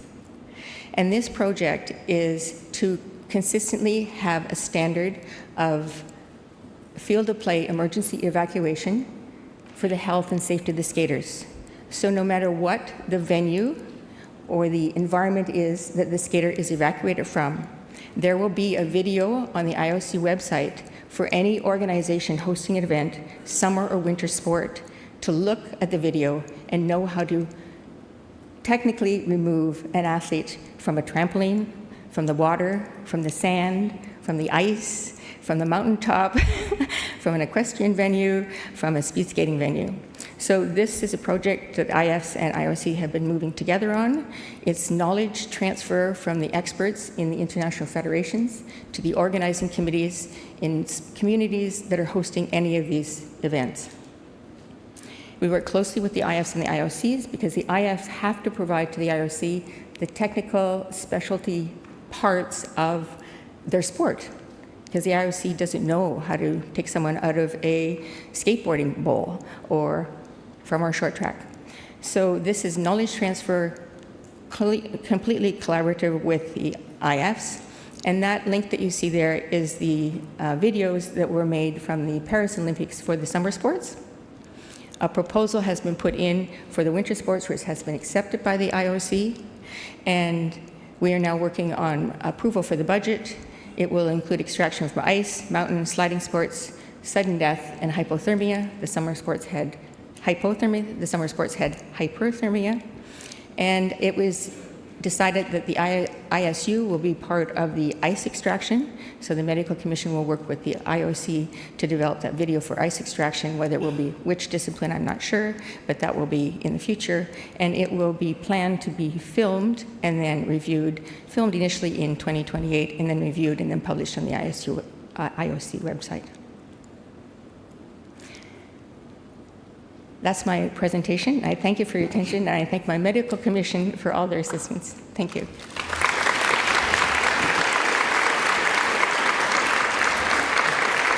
No, hold on. So I'm gonna say it standing up. So Jane Moran and the Medical Commission, we all know. She just presented how much the Medical Commission how much work the Medical Commission has been doing, not only keeping our sports clean, which is very, very important, through testing and also education, and also protecting the physical health, wellness of our athletes, and recently expanded into mental wellness of our athletes. We've talked a lot about the Calm Zone, which has been a very successful initiative, and in the Calm Zone, the biggest star of the Calm Zone are the service dogs. Therapy dogs are loved by the athletes, and Jane Moran, Dr. Moran, actually gave that idea. She made arrangement with the volunteer organization in Boston to provide a therapy dog, which has become a symbol or the star of the Calm Zone. There are many, many contributions that Dr. Moran has given to our sports and our federation. She's given 33 years of support and her commitment and dedication. And the other two people in the Medical Commission, I'd like to thank Dr. Joe Shobe, who's given us 28 years of his support, and Dr. Hiroya Sakai, 26 years. I mean, these three doctors have given so much energy, passion, and dedication to help move our sports forward, and I'd really like to give heartfelt thank you to Dr. Moran and her fellow commission members. Thank you very much.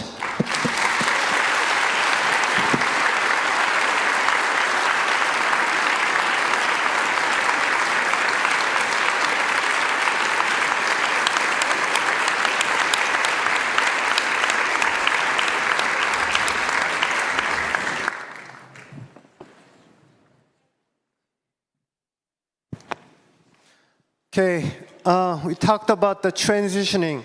So as of last year, about a year ago, ISU transferred the anti-doping programs to the International Testing Agency for Independent Management. This was a milestone collaboration for everybody involved and showing our commitment to the fair play. Now we have ITS Head of International Federations and Major Events, Mr. Matteo Ballini, to walk us through the transition and what the ITS is doing to support and keeping our sports clean. Thank you, Mr. President. Dear honorary members, members of the ISU family, dear ISU Council members, dear friends and colleagues, my name is Matteo Ballini, and I'm the Head of International Federations and Major Events at the International Testing Agency, and I'm very pleased to be here with you today to run you through this first ITA report of the anti-doping activities for the season that has closed. I must admit that after Jane's presence here on the stage, I feel a bit of pressure and some heavy shoulders. But thank you, Jane, for all of the support that you provide throughout the transition. As anticipated by Dr. Moran during her presentation. Around the same time last year, the ISU took the decision to outsource the entire management of its anti-doping program to the International Testing Agency. And of course, this decision came just before the beginning of a new season, and with the Milano Cortina Winter Olympic Games at the horizon. And so we had to quickly lay down a plan for a transition to ensure that within those tight timelines we could deliver a robust anti-doping program to ensure the continuity of the ISU's program and make sure that we could maintain the excellence and the high standards that had been set by the ISU integrity unit. And besides maintaining the standards that have been already established, we wanted to make sure that the ISU could also benefit from the technological advances that the ITA today is in a position to roll out to all of the international federations partners that we have. You may know that we work together with the vast majority of all summer and winter Olympic federations, and also support and manage the program of a number of major event organizers, including the Olympic Games.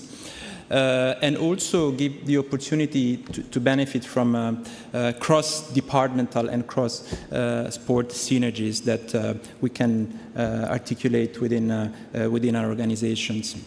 And then finally, we had the shared goal to build a strong and trusted partnership with the ISU, its stakeholders, all of you, of course, and all of your staff working in the context of your event. So, to implement this roadmap, we started to we had a number of meetings and touch points with the ISU leadership, with the ISU administration staff, and of course with ISU's medical committee. Also, a key staff from the ISU's integrity unit was also integrated within our team at the ITA, and this allowed for precious sport-specific insights and expertise to be transferred directly into the ITA. So, following this initial transition phase, we prioritized the implementation of testing activities and data exchange to make sure that this transition would not generate any gap in the delivery of the testing program. Therefore, testing activities were implemented across all disciplines throughout the entire season, and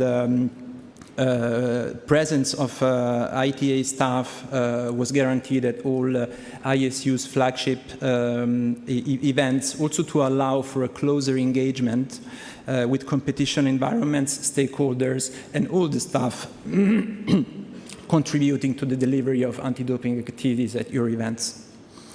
We had an excellent collaboration with all the local organizing committees, and we could really feel the high level of professionalism and commitment around anti-doping at your events. And we've been able to introduce a number of operational improvements already, such as, for example, the use of paperless systems and dashboards at all ISU's events. Of course, we live in a digitalized world where the collection of and analysis of big data can show trends and identify areas of improvements. And so collecting this data in this paperless format and being able to analyze everything through our system definitely helped us to improve. Helps us to improve the program, but also ensures that athletes' personal data are handled with the utmost degree of security. Now, these are the testing numbers from the season that I just concluded. As you can see, we collected almost 1,700 tests, speed skating discipline as the discipline which, according to our established risk assessment, is the discipline most exposed to the risk of doping, is the discipline that was tested the most. Of course, the leading countries, as you can see, also were tested importantly due to the fact that they have more athletes participating internationally, but also more athletes finishing in top and podium positions. Again, we didn't want to reinvent the ISU's program, as I mentioned before, and so we also continued to implement the hematological module of the athlete biological passport program at 4 ISU's flagship events, more specifically in Hamar, Astana, Milan, and Gdansk. Then further to the implementation of the roadmap that I just mentioned, another key aspect that had been identified when initiating the discussions with the ISU was the focus on the individual neutral athletes, the so-called AIN. So, of course, this was a particularly sensitive matter for the ISU, for all international federations, actually, and we were required to establish the framework and define the criteria to make sure that those athletes, the athletes qualifying for the Milano Cortina Winter Games, could be in a position to meet all of the established requirements. So we implemented a dedicated monitoring approach throughout the entire qualification period. Of course, this also included the integration of the athlete biological passport data of those athletes. We put specific attention also on national testing, so we also observed what the national anti-doping organizations RUSADA and the Belarus NADO were doing in terms of testing for these athletes. All samples collected across AIN athletes were sent for analysis to WADA accredited laboratories located outside of the two countries, and all the tests were based and implemented upon a risk-based and intelligence-driven approach. These are the testing statistics when it comes to AIN athletes. As you can see, we collected 150 tests on this population of athletes. Around 2/3 of the tests were conducted on Russian athletes, and around 1/3 of the tests on Belarus athletes. The testing program was focusing on a pool of athletes of 35. Although, of course, throughout the qualification process, this number of athletes decreased. If I'm not mistaken, I believe that only 7 AIN athletes made it finally qualified for the Milano Cortina Winter Games. Jumping on Milano Cortina, of course, when it comes to the preparation and delivery of the pre-games and games time program, we worked closely with the ISUs, but also with the other stakeholders involved in this process, with the IOC, of course, and with the Milano Cortina local organizing committee. The ITA implemented its pre-games testing program, which consists into a gap analysis. So essentially, we collect testing data from all anti-doping organizations worldwide. We analyze the data to identify whether in the programs implemented by all ADOs there are any gaps. We then proceeded to issue testing recommendations to these organizations and followed up and monitored the implementation of these tests. We also put particular attention on processing these analyses before the competitions, before athletes would participate to their competitions in the context of the Olympic Games. Of course, this is quite straightforward when it comes to tests collected on ISU's behalf. When it comes to test results resulting from tests collected by NADOs, it's a little bit more complicated because we do not necessarily have access to those data, so we need to liaise closely with WADA. WADA has to share with us reports of laboratories, results that have not yet reported, and we need to follow up with that. So this process was also established and implemented for Milano Cortina. So we implemented testing at all events in Milan. We had also ITA testing specialists, the same staff, the same people that manage the ISU's anti-doping program daily attending those events to make sure that they could support the team on site, they could troubleshoot and solve problems whenever these would arise. And we also worked closely with the medical committee, with Dr. Moran's team, and it was really a great pleasure and a great support to work with them, as they would also meet with the sample collection personnel on site to make sure they would all be clear on the specificities and the complexities around testing at such an important event. And finally, I think what is important to underline here is that the fact that the ITA is now managing the ISU's anti-doping program as well as the program of the Olympic Games. From an ITA standpoint, we really see this as the ice skating program. It's not, we don't see this as two programs, the ISU's program and then the ISU's program as two different entities, I would say. So this really results into the integration of anti-doping efforts in the day-to-day, but also in the occasion of these very important events. These are the testing figures from Milano Cortina. As you can see, during the event, we collected nearly 470 tests across all ISU's disciplines, 197 out of competition, 270 tests in competition.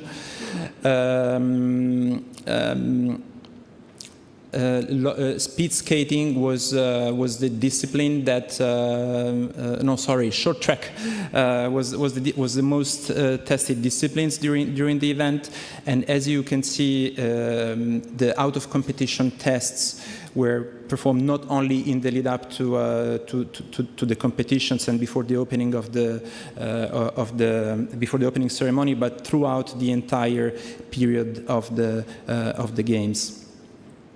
And maybe just a note to mention that this number of tests corresponds to around 20%, actually a little bit more than 20% of all tests collected across all sports and disciplines during the period of the games. Now, this is also interesting. This graph represents the outcomes of the pre-games exercise that I just mentioned. And it's interesting to note that when it comes to short track, speed skating, those are the two disciplines across all disciplines in the Olympic Games that, in essence, have managed to implement the greatest portion of tests according to the testing recommendations issued by the ITA in the lead up to the games.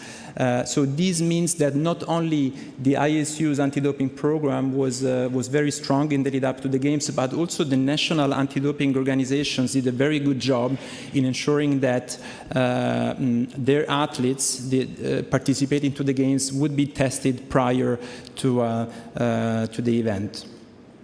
And this is my last slide. Of course, the goal is to continue to improve and enhance increase the quality of the ISU's anti-doping program. Communication is key. We want to fine-tune the communication between our staff, between the sample collection personnel and the ISU's event managers. We also want to streamline the communication with the ISUs around intelligence and investigation, and make sure that ISUs is also involved in the deployment of the intel and investigations activities at your events. From an education and prevention standpoint, we will also work together to deploy social media campaigns to promote the ISU's anti-doping program. We will work together with the ISU to update its anti-doping website, and also work, hopefully not, but on media releases related to potential anti-doping rule violations to be published on ISU's website. When it comes to enhancements from a testing and scientific standpoint, we are looking into the adoption of the performance evaluation program, which is a tool that will allow us to increase the quality of our in-competition and out-of-competition testing program. Interestingly, this is a tool that can operate in real time during a competition of an athlete. So essentially, when an athlete is skating on the track and crosses the finish line, the software will assess whether the athlete overperformed or underperformed, and will provide indication on whether this athlete should deserve an anti-doping test or not. We have already been deploying this system in other sports, such as in swimming or weightlifting, with very promising results, and we are now rolling it out to other sports. We also want to refine the approach when it comes to the implementation of the athlete biological passport module. We will combine all modules, the blood, hematological, urine, steroidal, and endocrine in a single tool. Today, the reality is that the information is spread across a number of tools and softwares, and so the analysis requires a significant amount of resources from our staff managing this area, and so this tool will allow us to visualize literally the profile of an athlete at glance, and be able to review his biological passport parameters all at once. And finally, we're also implementing a new solution called Radar to help us to better spread tests during the season and avoid any gaps in testing. Of course, we would still keep into account the key preparatory periods during the season, but of course this is a tool that will help us also to enhance the level of the degree of deterrence across the athletes community, and ensure that they all know that they can be tested at any time and place. So this concludes my presentation. Again, it was our first report, but we really look forward to working closely together, moving forward with all of you and with all of your staff and event organizers. So thank you very much, and of course I stand ready to answer any question.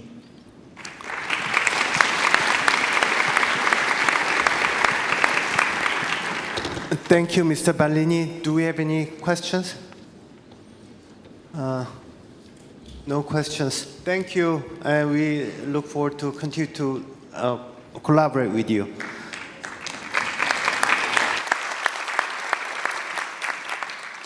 Now we move on to the next agenda item, agenda number 19, which is a biannual report on athletes' welfare. We've said it over and over, athletes are the reason why we are here, and for that reason, ISU office created a new function within the office, athletes' welfare and sustainability. And Ruth Trevelyan is the head of the function, and let's invite Ruth for the report. Thank you very much, and good morning, everybody. It's a great pleasure to have the opportunity to talk to you all this morning on a topic that's very close to my heart, but also one that I'm very pleased to say is also top of the priorities, or very high on the priorities for the leadership of this organization. So similar to Yi-Hwan, I'm also new at the organization, having been here for 6 months. So I'm also reporting on things that have happened before I started. So I will do my very best, obviously, to report accurately. But I would like to start with saying that I believe that athlete welfare is not a result of performance. A gold medal does not guarantee happiness. It does not guarantee an ability to pay the bills. It also doesn't necessarily mean that somebody has mental clarity when they need it. It is, in fact, the opposite. So mental athlete welfare and well-being comes, performance comes when somebody has athlete welfare and well-being. It is, in fact, the primary underlying factor to enable somebody to perform when they need to. And why is this important? Just a little bit of background in terms of me and where I've come from and why I believe that this message is so important. I've worked for 15 plus years in Olympic and Paralympic sports in daily training environments with athletes across multiple different sports, seeing the real issues that athletes face on a daily basis when they go through selection decisions, when they become injured, when they have career-ending injuries or have to make career-ending decisions. And I have counselled athletes through those processes. I have advocated for policies to be created at national level for Olympic and Paralympic teams. So I really feel strongly on this topic. Welfare is the foundation of performance, like I said, and indeed career longevity. If someone has welfare, then they generally perform better and then reflect more positively on their career when they do eventually become a retired athlete. They can't always necessarily choose when they retire, but they're able to feel a little bit more in control of what they do, what they then go on to do. In fact, I believe that it is in fact a performance enabler. By this I mean it's enabling an athlete to have a dual career and something outside of sport, whether that be study and education or part-time work, to enable them to pay those bills, to be able to afford to go to competitions. It's also to be able to study and build on those transferable skills that are so valuable in the workplace when they go on to enter that environment. It's also giving the athletes a voice, and thank you very much, Dawi, for your presentation. I believe that that athlete voice is incredibly important and we need to listen to it. So it's relying on that voice and listening to it, and the concepts of self-determination, allowing athletes to feel that they are treated as experts in their field. They are able to belong to something meaningful and bigger than themselves, and also that they are communicated with and able to contribute to that environment. The mental health, obviously, is also part of welfare, and that being treated and looked after on an equal playing field with the physical health of athletes. And indeed also the identity of athletes being seen as a holistic identity, not just as an athlete with the title, but also that they are human beings. They have lives outside of sport. They have a lot of skills to add. They have values to add to the workforce and obviously to us as an organisation. And they can build on that in their branding and identity and maximise on that through sponsorships, through their social media presence. So enabling them to maximise that. So the ISU, I'm really pleased to say, and I'm very lucky to be in this position, the ISU is leading the way for international federations in this space. It is one of the first international federations to have a dedicated staff member in the area of welfare. So I think that that's a really, really important thing to have it prioritised so highly. And because of this, we do have a duty of care, obviously, to our athletes. You know, we are a little bit custodians of the sport, but also the athletes that come through our system, so we have a duty of care to look after them. So enough of the background. I'd like to also give you an overview of what's happening currently, what's happened previously since the last Congress, and in the main welfare initiatives. So the first one being, and obviously has had some references previously, is the calm zone. So the overall delivery we've had on that so far, as has been mentioned previously, we've had 14 calm zones now delivered to date across the 2 different seasons. That involved nearly 1,500 individual athlete visits to the calm zone, and they've increased as athletes have got used to the concept. It was introduced in the 24-25 season, as been said before, at the Boston World Championships, and then the remaining calm zones all happened in the last season that has just finished, including all World Championships and for the first time at a junior event as well. It's had incredibly positive feedback. We're looking to build on it as a concept. We welcome feedback because we want to ensure that it is as fit for purpose as possible. So that's feedback from athletes, but also staff in terms of how we get the athletes to use it as much as possible and for it to be fit for purpose. I'd like to also give you an overview of the safeguarding capacity building work that's been going on.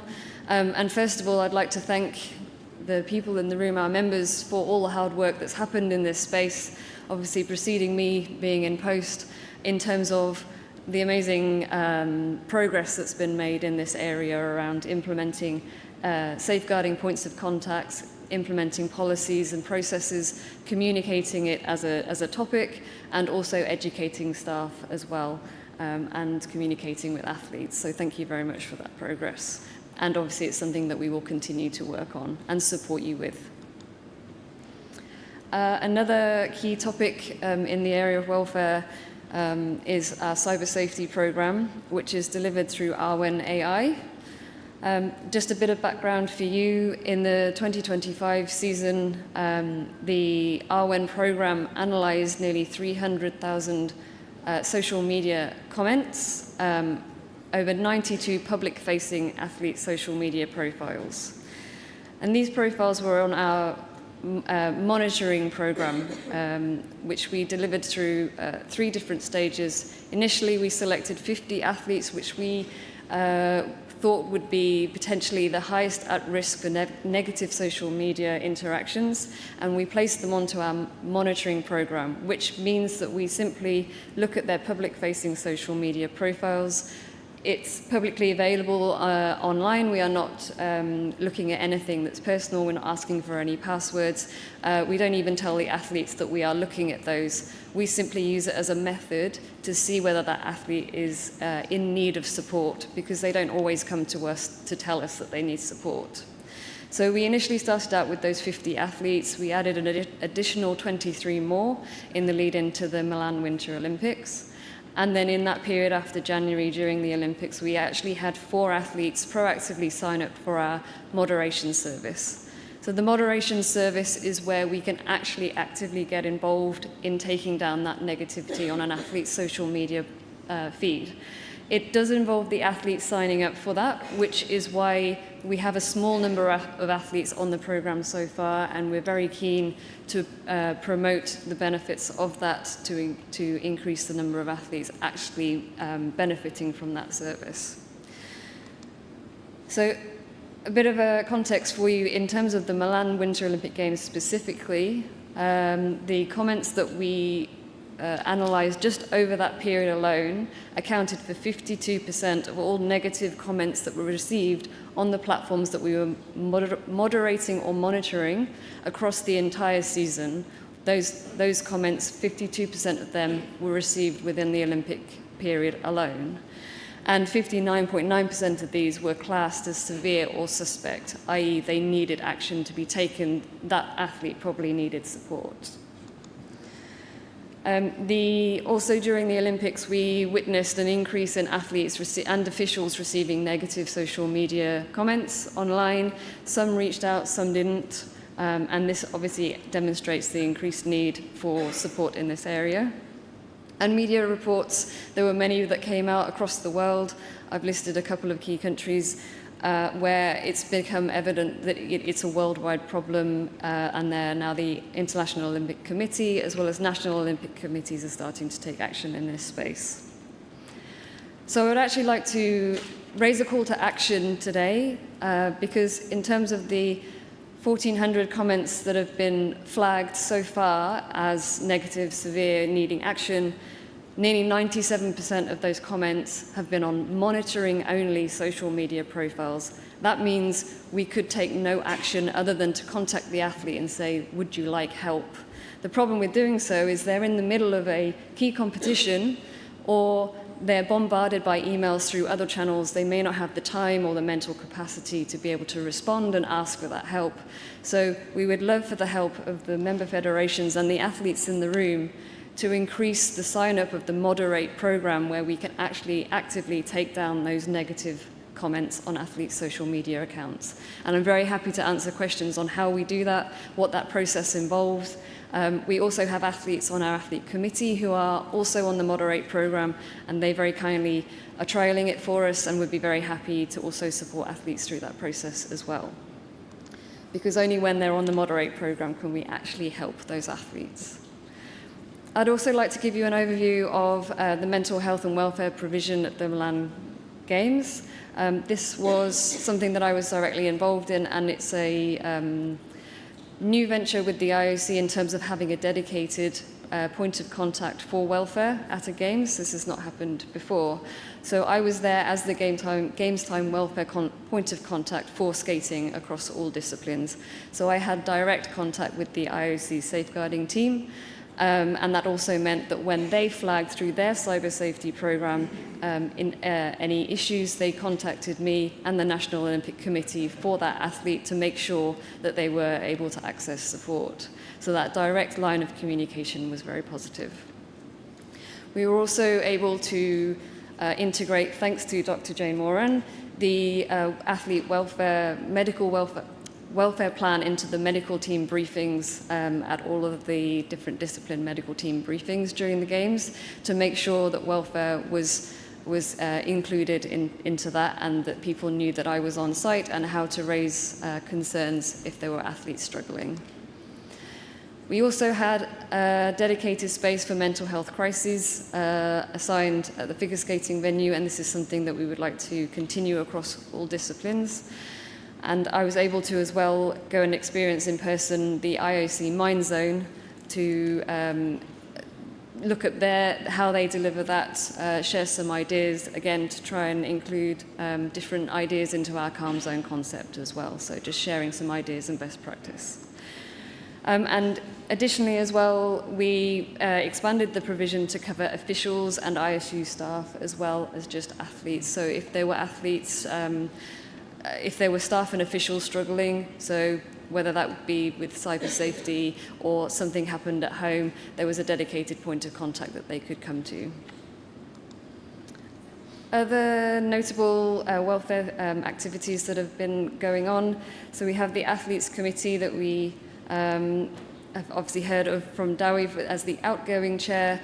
We have recently elected the new committee, which will be in place in office from the end of Congress, and I am now the direct conduit between the IOC and the Athletes Committee moving forwards.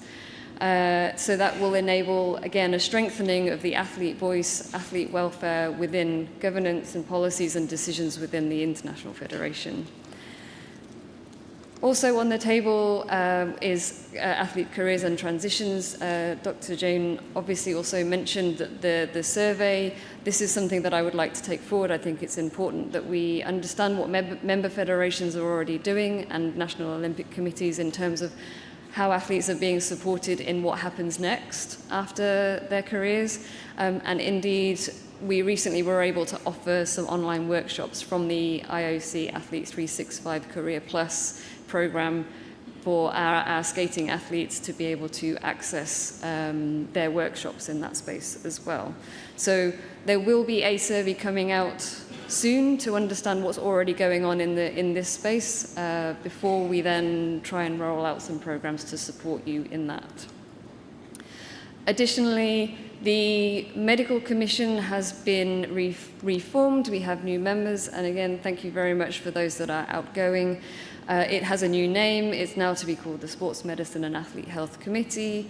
It has a new remit and ways of working, and also an even stronger focus on athlete welfare. That does not mean that the medical practices that have been happening, the protocol at events, that is not changing, but it's just making sure that the welfare, including mental health, is also directly integrated into those processes. From a safeguarding perspective, on top of the amazing work with building capacity in this space, we're also looking to get safeguarding points of contact from member federations involved in our different welfare initiatives, things like the Calm Zone, so that they feel that they can start to take some ownership, help to evolve the concept, also meet the athletes from different federations, and just also help to upskill those individuals as well. And then finally, direct involvement as well with my colleague Rebecca Cairns, who is heading up the ISU Integrity Unit. There's been direct collaboration between the two of us to ensure that athlete welfare is integrated completely in all processes when it comes to integrity matters. So we will work very closely to support athletes as they go through those processes, and then the welfare is there should they need that if they're going through those processes. I now wanted to just give you a quick overview of the sustainability area of my role and the programs that are already being delivered. So in January 2025, the UN had the International Year of Glacier Preservation, and the ISU announced its full support for this year, standing alongside the the UN. And this goes alongside the ISU Sustainability Strategy and the ISU Vision 2030. 2025 also marked the first UN International World Day for Glaciers. And on this day, the ISU released a call to action for our community to get behind the preservation of glaciers, engaging Michaela Carrott with her wild skating adventure series, Frozen Wonders, and we have some images there from that. Also through the ISU Environment, the Sustainability Strategy, we have some key 3 interconnected pillars which prioritise our strategic goals of ice stewardship and environmental protection. And finally, in November 2024, the ISU introduced its sustainability guidelines for event organisers. Earlier this year, and also in Milan, we hosted a sustainability launch event. I hope that some people in the room were able to join us for that. It was hosted at the Home of Skating, where we had a dedicated panel and a Q&A. It involved a showcase of our 4 athlete reps who were introduced onto our environmental sustainability working group in 2025. You can see their bios here, and we're very proud to have them involved. We really value their input on this topic that we know is incredibly important to the athlete community. We also had a Q&A with 2 of the athlete members of the working group, and also two of our council members who also sit on the working group. We had Maria Teresa Samarat and Kay Silp Archer. And for that, I would like to thank our two council members that have contributed to our environmental sustainability working group and our sustainability initiatives over the years. The event also enabled us to launch the ISU Sustainability Awards, which will be running in the 2026-27 season. There will be further details to come on this, but we're using it as a way to recognize and celebrate the achievement of the work that's being done within the skating community in the sustainability world. We also had some pre-recorded content by one of our athletes who is sitting on the working group, Esme Visser, and we should be able to watch a video that she put together now.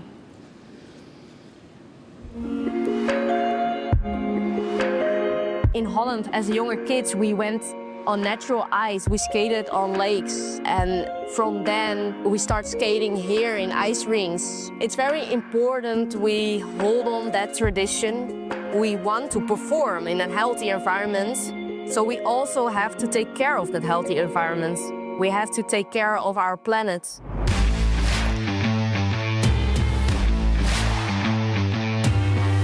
I think to have a sustainable sport, it's very important we play a role in the sustainability of today. That's why I want to be part of this working group and see how we can make a change. We want to get the knowledge of the professionals, the athletes, so that we create an awareness at every level. I think it's very nice. I can play a role in getting sustainability more accepted, more into plans, into organizations, into events, getting that awareness, because we have to deal with this.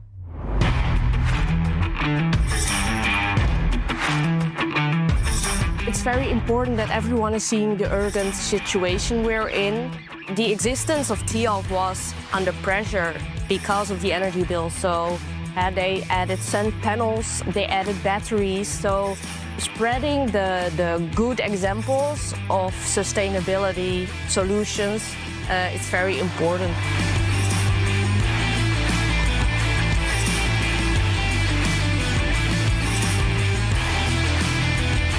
This sport has brought me a lot. I saw the beauty of the planet, but it also made me think about that it's not forever. As a sporter, it's important to be healthy and to sport in an environment that is healthy. So keep that responsibility, keep fighting, and we will reach with each other a sustainable future for our sport. So keep the spirit high and we will get there.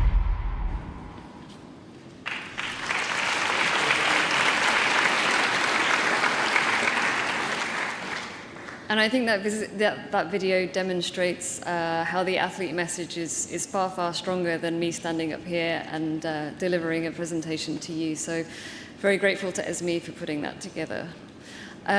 We also launched at the sustainability event in Milan the ISU Sustainability Fund and announced the projects that we have the Environmental Sustainability Working Group selected for the 2025-26 season to fund. And these are the two projects are the Marge, Savage and Ice and Life project, which is a collaboration.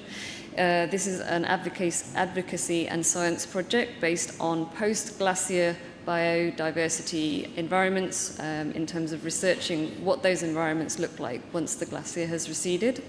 And the other one is the Baseline Glacier Program, which is an international program where they also research glaciers, but that's before they recede. So these were selected by the Environmental Working Group at the end of 2025 for last season. I'd also just quickly like to mention as well that in March this year, the ISU collaborated for a second time with the International Ice Hockey Federation as part of the Sustainable Ice Rinks Alliance to deliver the New Energy for Arenas conference in Finland. The focus for this year's conference was ice arenas becoming rather than an energy-intensive building, to become more community-focused, multi-purpose facilities that then have a longer-term sustainable future. I've included here the key outcomes from that conference, and preparations are already in place for the 2027 edition, which will take place in Lausanne early in 2027. So just a very quick overview of some vision for the future. Being obviously a new unit within the ISU, we have a number of areas we'd love to take forwards. So these are the key ones for the next couple of years. So medical being that I would like to see our mental health training delivered for ISU staff and officials. That includes our office staff as well, our event staff, because we feel it's important that it's not just the responsibility of a welfare officer or a welfare point of contact or medical staff to look after the mental health of athletes and staff. It's actually everybody's responsibility. So the more that we all understand and can recognize mental health and those that are struggling with challenges in that area, the more we can all be looking after each other. I've also included here, and Dr. Jane did also mention a number of these as well in terms of the ongoing research, and this research will continue. And additionally, we would like to include things like female athlete health and associated policies, so guidance around how to support women when they're looking to make life decisions, but also their partners in terms of what that means for their skating career. Can they stop, have a family come back? What does that look like? So just some support for that, and then how they're supported when they come back. Also has already been mentioned earlier, the SRY testing and complying with the IOC guidance and criteria with that. The helmet and visor research, and also we would like to implement a mental health emergency mental health protocol during ISU events. Additionally, a key area that has been mentioned in terms of retirements and transitions, I would like to see that we're able to include our skating community in some of the programs that we offer, again, raising those transferable skills that they already have, but helping them to build that. So things like when we're speaking with sponsors and partners, asking them whether they can actually support our athlete community in terms of, do they have internships? Do they have jobs that could support our athletes, so that then those athletes can be building those skills whilst they're still skating? And also bringing in support for athletes that are already retired or planning that retirement, whether that be peer support with those that have already retired or those that are considering it, so that they can support each other through that process. I would also like to speak with member federations around how athletes are communicated during key information that needs to be transferred to them. Obviously, these key points in time are not avoidable in high-performance sport. You know, selections have to happen, difficult decisions need to be made, and these need to be communicated with athletes. But I'm very keen that welfare is integrated into every step of those processes. So I would like to speak with our members around how this is done, and just share some best practice to support you in supporting your athletes at these difficult points. We'd also like to deliver some online education for skaters and officials around our cyber safety program, but also cyber safety in general, and just how to stay safe and stay healthy and have good practices online. And in terms of the sustainability lens, we would like to see the adoption of the sustainable event guidelines integrated into more of our ISU events. So I would like to provide more support to our organising committees in how to do so, and recognising what's already happening in that space. And also tackling it from a back-end direction in terms of how we source equipment, how we source commodities when we run events, but also just within our offices in general, are we being sustainable in that process? And the sustainability awards as well, like I said, there will be more information coming, and what the sustainability fund will look like for The following season will be discussed by the working group, and again, more details will be following on that as well. And that was it from me. Thank you for the. Thank you for the report. She'll be around. So if you have any questions or suggestions, please go directly to her. We still have more agenda items left. We have the report by the TC chairs, and also in the afternoon after the lunch, we have a very interesting panel of the athletes. So let's continue to move. And now we move on to the item number 20, which will be reports from the chairs of each of the technical committees and the discharge of those committees. We will go through the committees in the order according to the Articles 33.1 of the Constitution, and that means we start with the single and pair figure skating technical committee. And I'd like to welcome the chair, Fabio Biaghetti, to share his report.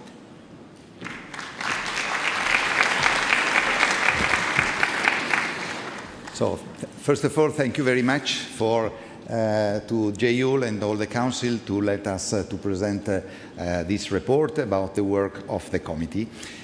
And I will try to be shorter because the lunchtime is coming, so I will try to do my presentation in a shorter way. My presentation will be divided in two parts. The first part is related to the changes of the program contents that we will have next season. And so it's a little bit technical, but we think it is important to show to all the Congress what is the changes in the program.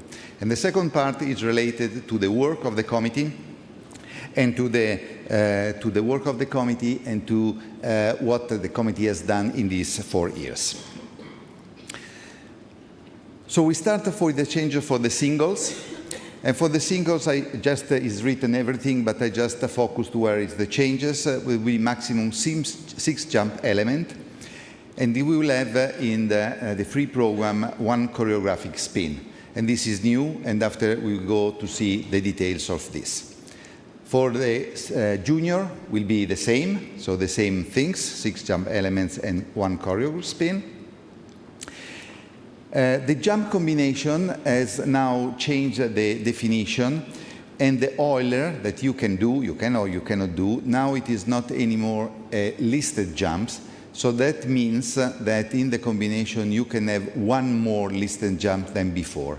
So before the maximum number, also today, it was 3 jumps, but one of the 3 jumps, if you put the Euler, it is this Euler. Now you can have another extra jumps, so becomes 4 jumps with the Euler included. And this is an advantage in terms of points related to the skater. And the Euler cannot be included in the short program and must be between 2 listed jumps if performed in the free skating. The jump sequence, now it's also possible to use this Euler as well, that it is new respect before. Illegal elements are like it was before, just that the wrong holds that was in the lift, now it is only related to the 2 lifts with the level, sorry. And the choreo lift has no any unforbiddable holds. So it is possible to do all the holds in this kind of lift.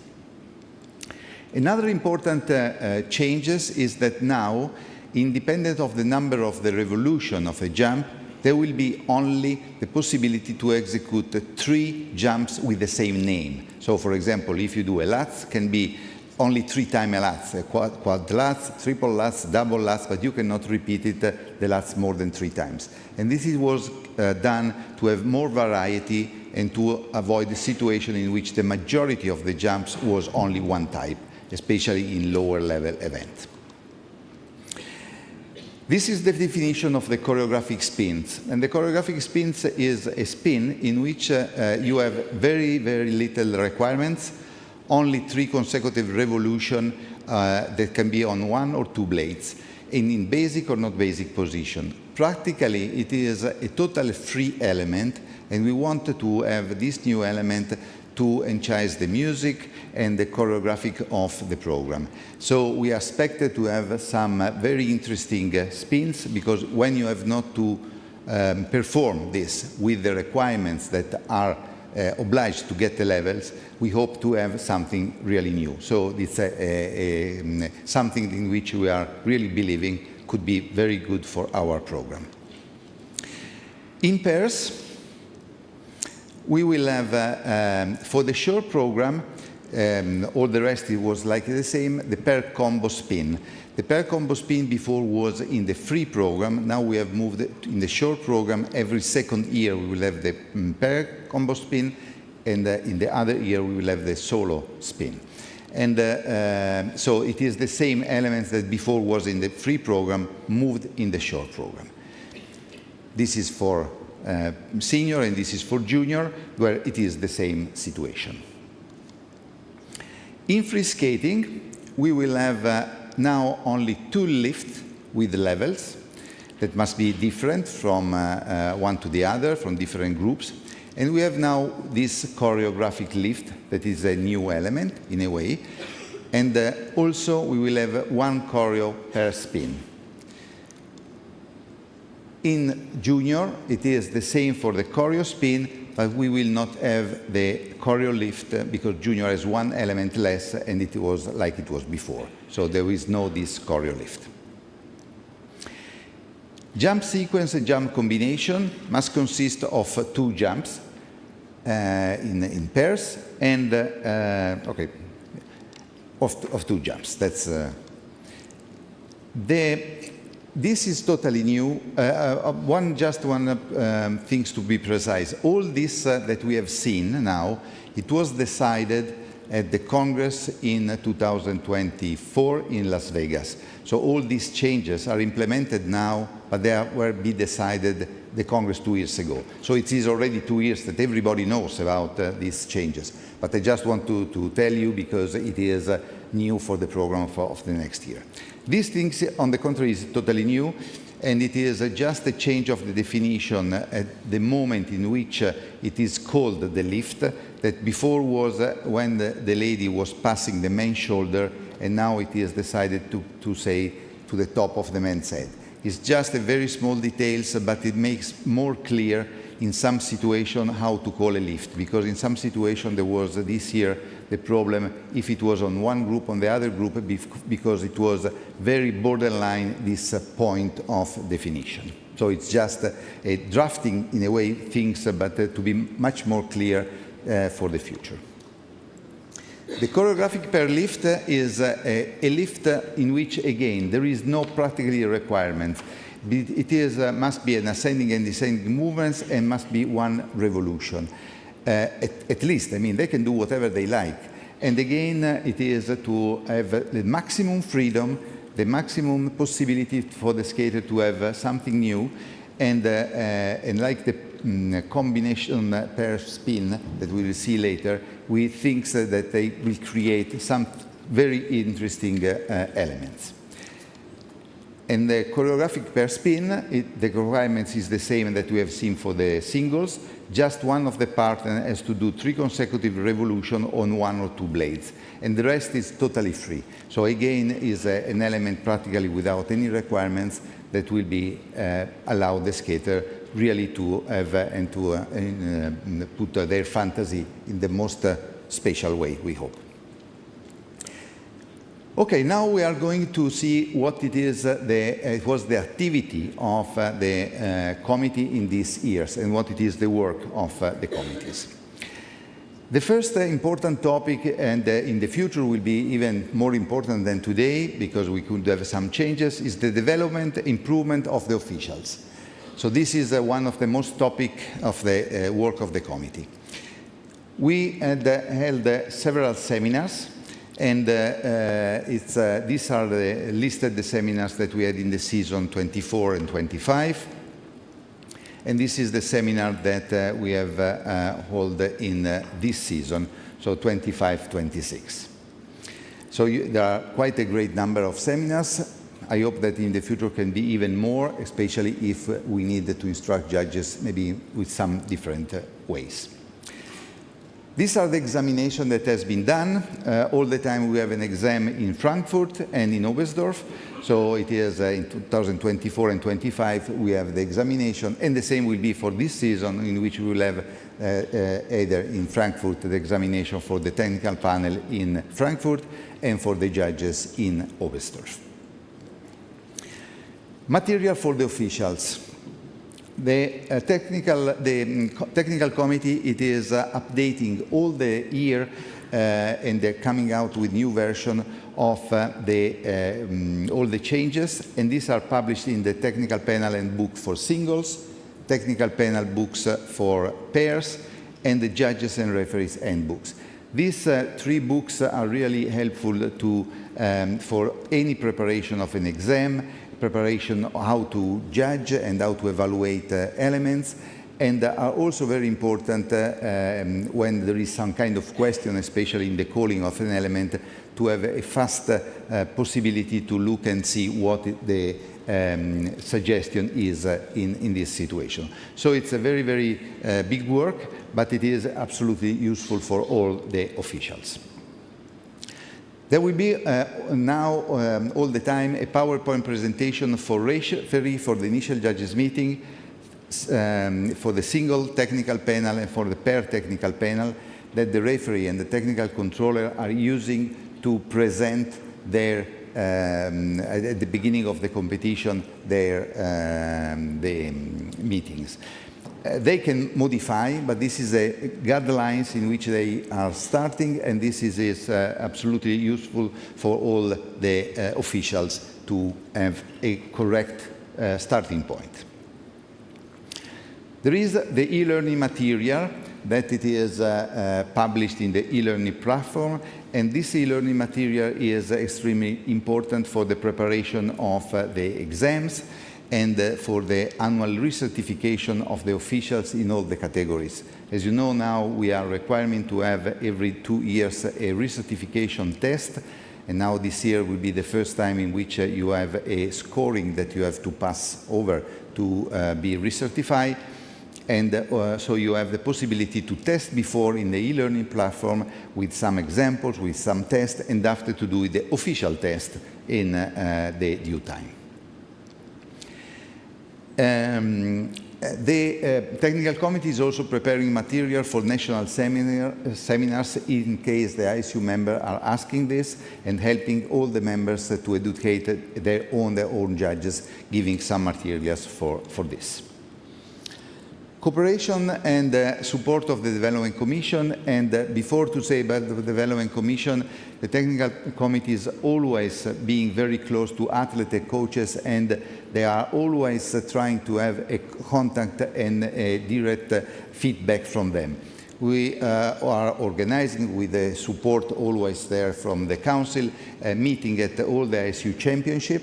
But also, more than this, we will have all the time in each competition a direct contact with the coaches and skaters also to have their feedback. And the Development Commission was a great cooperation in these years. And also, we have a very, very good cooperation with the Center of Excellence when they are organizing camps and seminars. Very often, a member of the committee is going there to give the feedback and to cooperate with them. And this it was done very, very often. Berlin Camp Seminar is it's a very traditional camp. It is for development of pair skating. It's very successful. I think it is more than 20 years that it is in play this, and the results is extremely positive.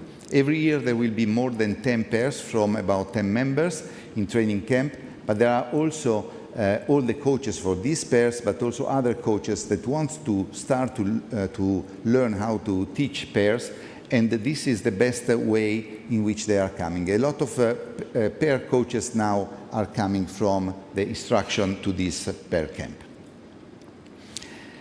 There is always a great cooperation with the ISU office about many issues, and this cooperation is really, really well, and we are really appreciating the cooperation and that we always have with the office.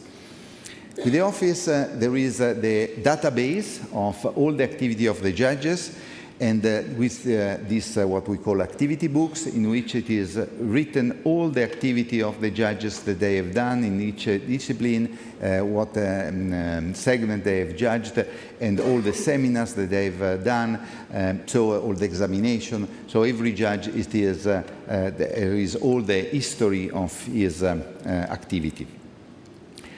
And there is a regular review from with the office for proposal to be submitted to the ISU Council, and this work is done by the committee with the help of the office. And the review of all the international referee and technical controller reports from all the international events and ISU events. And this is a very huge work because we have more than 500 competitions, so it is really a lot of reports. But I have to tell you that from this report we get an incredible number of information how to develop the system, how to develop the skating, and what are the critical points. So it is the best way for us to have a feedback from the officials in this way, not the coaches or the skaters, but from the officials. So this work that is very, very big, but it is giving us a lot of information. And we have also the review to the OAC reports, that it is done either for errors and national bias for all the ISU events. And this is, we are summarizing mainly the report that the OAC is preparing and evaluating in general what are the problems related to the officials. And we are also in charge to evaluate possible errors for the technical panel. Generally, this is at the moment done by the Vice President that in charge maybe to have an opinion and about the technical panel errors. And there are very few cases, I have to say, in which we have to evaluate this, but there are some cases, and this is another of our duty. And we have also to make the selection for all the applications related to exam for referee, judges, and technical panels when there are seminars and when there are promotion, who are as the requirements and what are allowed to participate. So sometimes this is not an easy work because it is, we have to evaluate a lot of things and the seats are limited in some kind of exams. So it's, but it is done with all the database that we will have. And before concluding, I want to say that this is my last report as a chair of the committee, because next time there will be another one. And I really would like to thank all my committee members for the incredible and outstanding work done over the past 4 years. The cooperation with a mutual respect and positive atmosphere we have shared have resulted in 4 fantastic years of productive work, always carried with smiles, enthusiasm, and genuine sense of enjoyment. My sincere thanks to Lena, Yukiko, Susan, Patrick, and Kong, and Emily for your dedication, commitment, and valuable contribution of our sports. Your support and teamwork have made this year really memorable and successful. So thank you very much from my really heart to your great work.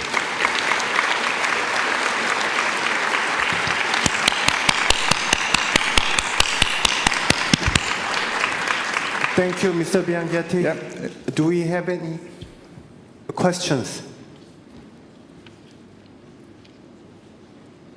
No questions? Then we ask the Congress for the discharge of the Technical Committee of Single and Pair.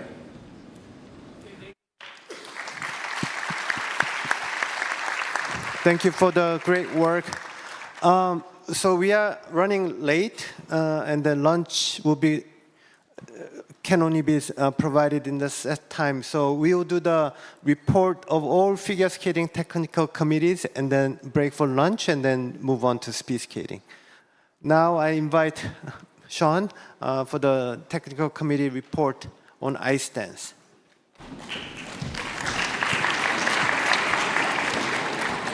Thank you, everyone.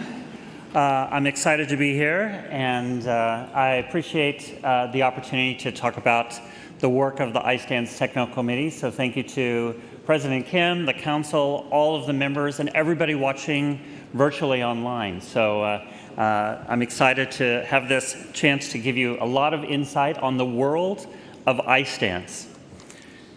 So I first want to say a big thank you to my colleagues on the committee, Ingrid, Hillary, Alper, Caitlin, and David.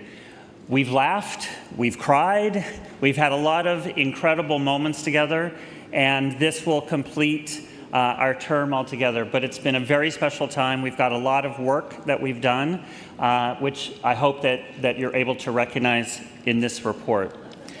So getting started, quick summary, just to show that iStance is really growing. The depth of talent has been incredible, including now a huge new aspect called solo. We reimagined the rhythm dance these last 3 years, and we took the opportunity to enhance and kind of reinvigorate how we educate our officials through our seminar process. And last but not least, we created Chat IDTC. So just by the numbers, Chat IDTC has already over 1,000 participants. If you don't know about it, it's on the app, so I'll explain that.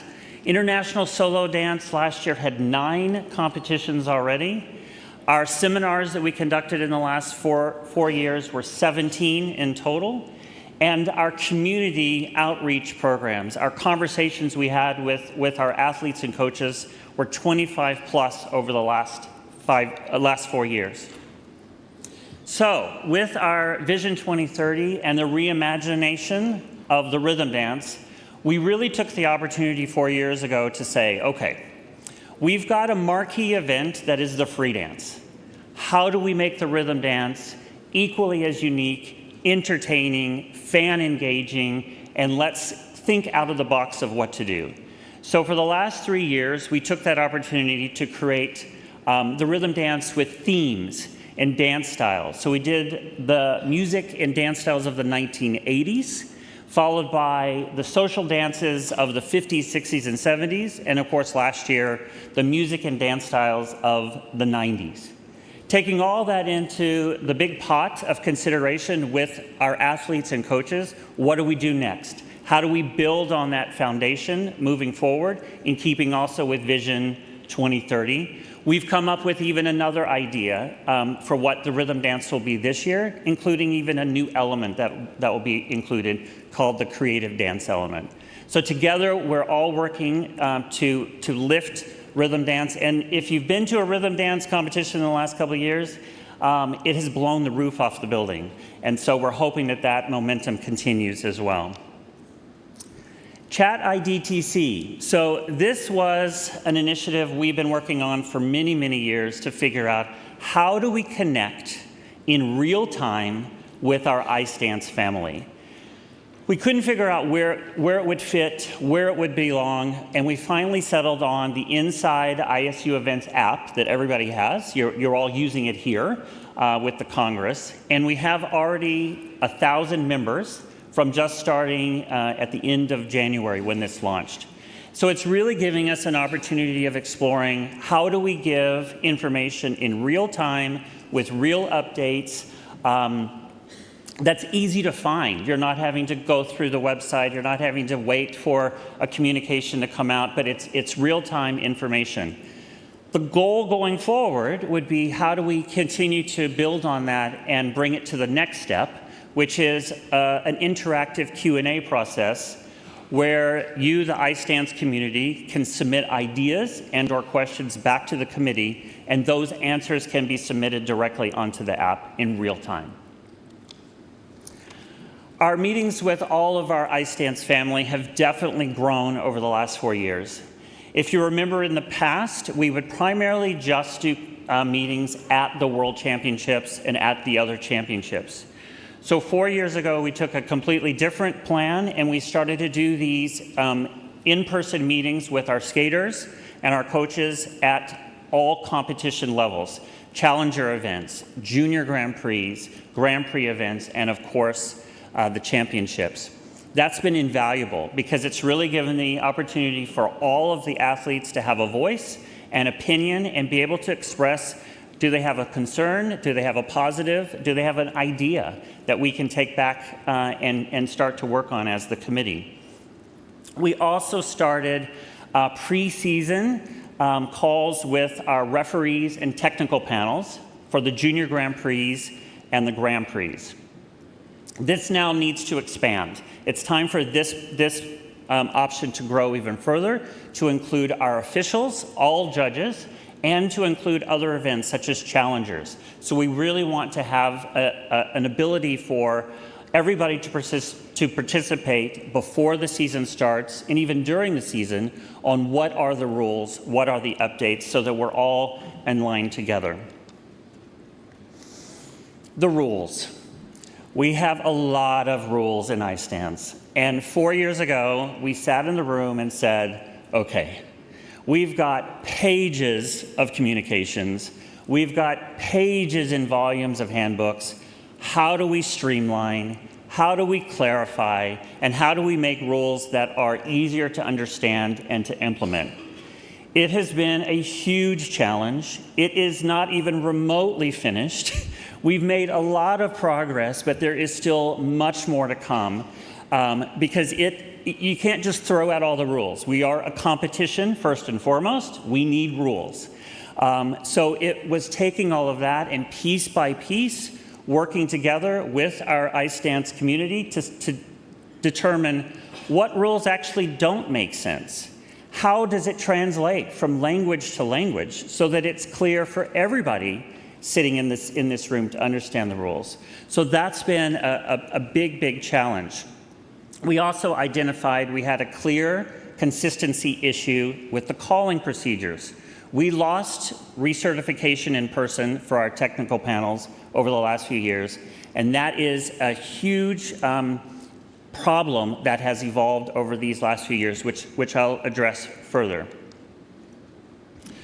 Speaking about our educational opportunities, Fabio mentioned all the seminars. We do some joint seminars together with singles and pairs as well. We've tried to make our ice dance seminars much more interactive, much more idea sharing, conversational, so that everybody in the room feels that they have participated, have learned, have grown to become a better ice dance official. These traditionally include the judges and the referees, and then we did do a test of putting recertification for tech panel back in person at a judges seminar that was in Vancouver in 2025. That was to great success. Everybody that participated really enjoyed it. So again, we want to restart this in-person education and recertification for our tech panel.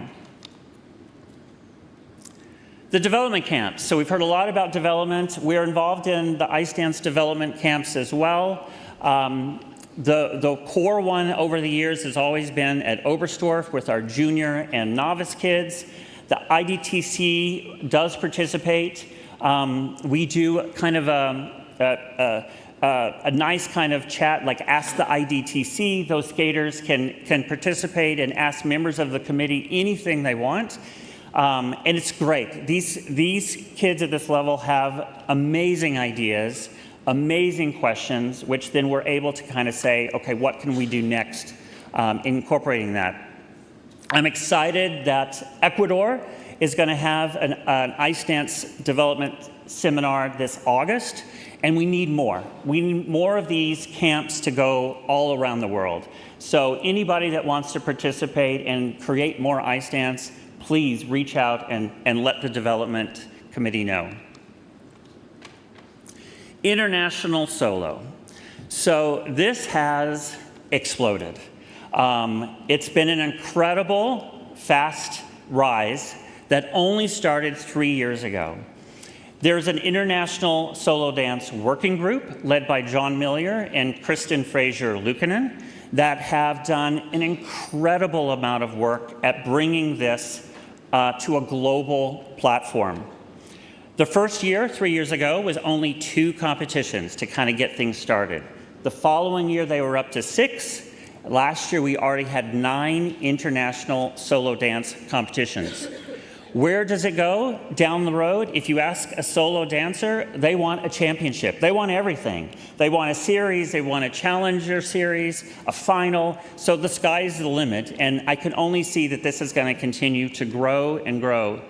Just a couple of the numbers, even from the year before to this year, we expanded, it grew 32% with 29 countries participating, followed by 33 countries participating last year.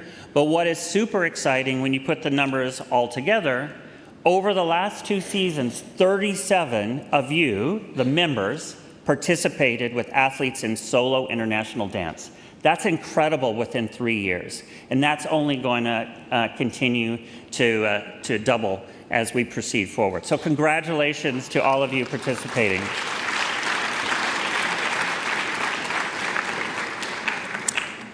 As Fabio also mentioned, we conduct all of the examinations for new judges, promotion judges, new referees, promotion to ISU referee, and of course, tech panel. One takeaway to really enhance is we need judges. We need your athletes to come back into the sport and start judging, especially now that solo dance is really taking off. So any sort of encouragement, please help do that. Any ideas that you have for the committee to help us encourage more judges, please bring them to us. They are welcome to talk to us anytime about the how to start judging. But we really want your athletes and your skaters to start to get back into the sport. And then, of course, the recertification. We do this virtually with the whole eRink platform, which will launch in the next 2 weeks. We have clearly, like I said, identified that this recertification really needs to also be in person. We have it with the judges' seminars, but it needs to come back for the technical panels as well. It is necessary to get the credibility of the calling back up to a standard that's globally consistent.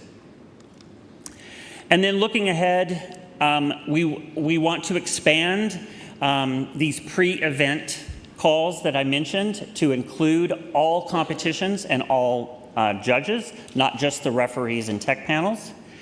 Restart in-person technical panel recertification. You can tell I'm a real advocate for that to start back again. And at the same time, build some e-learning modules for eRink, which would include solo dance modules, the how-tos. Let's get some modules on just the basics of how to call and those kind of different scenarios. And of course, to continue this incredible dialogue for Vision 2030. Our athletes have so much information to share and give, and really it's incredible to know that they are involved in this participation, because together we are one iStance family. And I want to thank most of all the athletes. Without the athletes, we're not standing up here. And they need to always feel that there is an open door, a place to share ideas, and they can say anything they want to us. We welcome that, because only together do we continue to build and expand and grow the world of iStance. Thank you very much.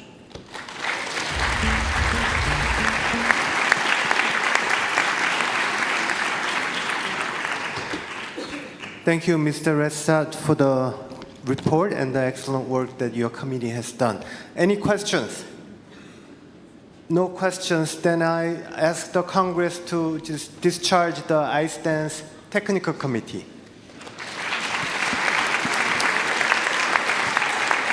Thank you. Now we move on to synchronized skating.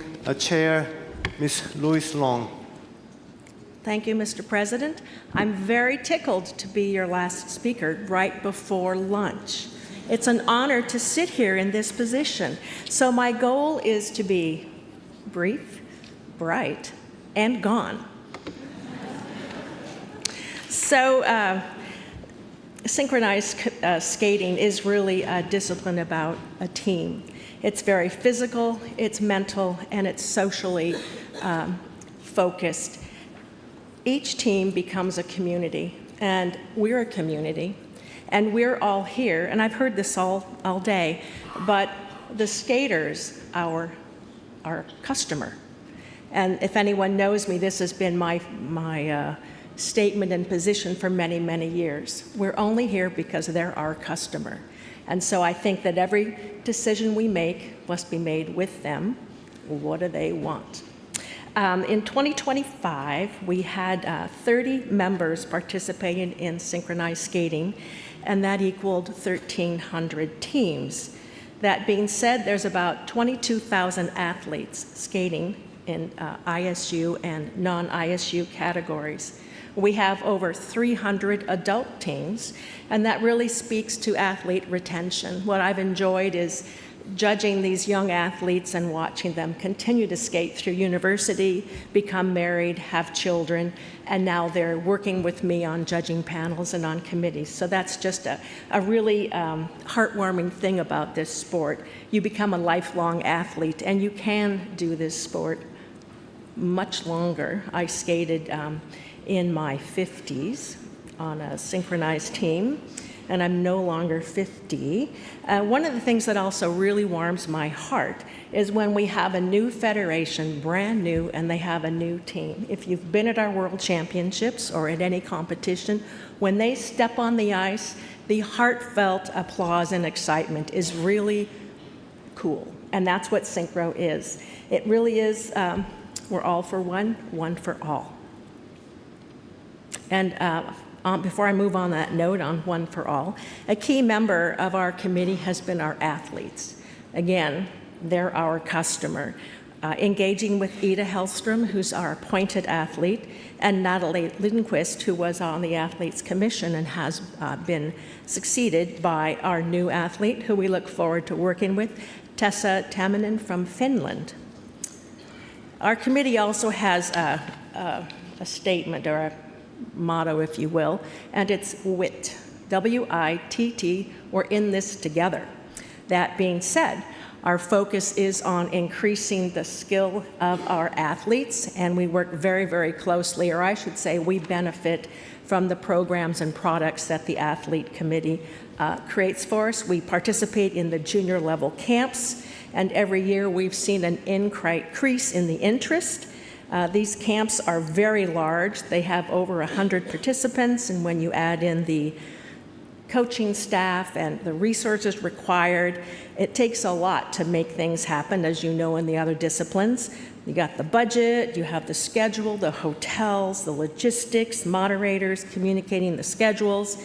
Kathy Dalton has been doing that for our discipline for many, many years. And I think she's probably felt more like a travel agent, because it is a lot of coordination and takes a lot of time. Now we're going to talk about the coaching team. We also work with our coaches to continue to develop their skill across the world where the interest is. We participate with 5 coaches every year as a mentor program, and they're paired with our experienced coaches. And this mentorship oftentimes progresses far beyond the year-long season they have. And in 2025, our championships, we conducted a roundtable with our coaches, and you can see the items that we discussed. But it's really important because the coaches deliver the product, and they're the first face to the athletes, so we want them to be successful as well. Officials development, hearing a lot of that from my committee member colleagues, and it's critical that we work to continue to have competent, accountable officials. We have a championships seminar we do every year of Congress, and we invite all the officials that have been invited or identified as participants on the championship panels, and it's open to other officials as well, space permitting. We also allow coaches, and there's 2 tracks, the judging track, judges and referees, and the technical panel track. There's points where we're all together as one, and then points where we're separate. So it really is nice to be able to bring everybody together. One of the things we're watching is attrition of our officials. Many of us are aging out, and the replacement ranks are not filling the gap. We have seen a slight increase in our judges, and these are young former athletes, and so we're really thankful to have them on board. You can see we've got some referees and the technical specialists, and these are all in the ISU category. So that gives us a bit of a challenge.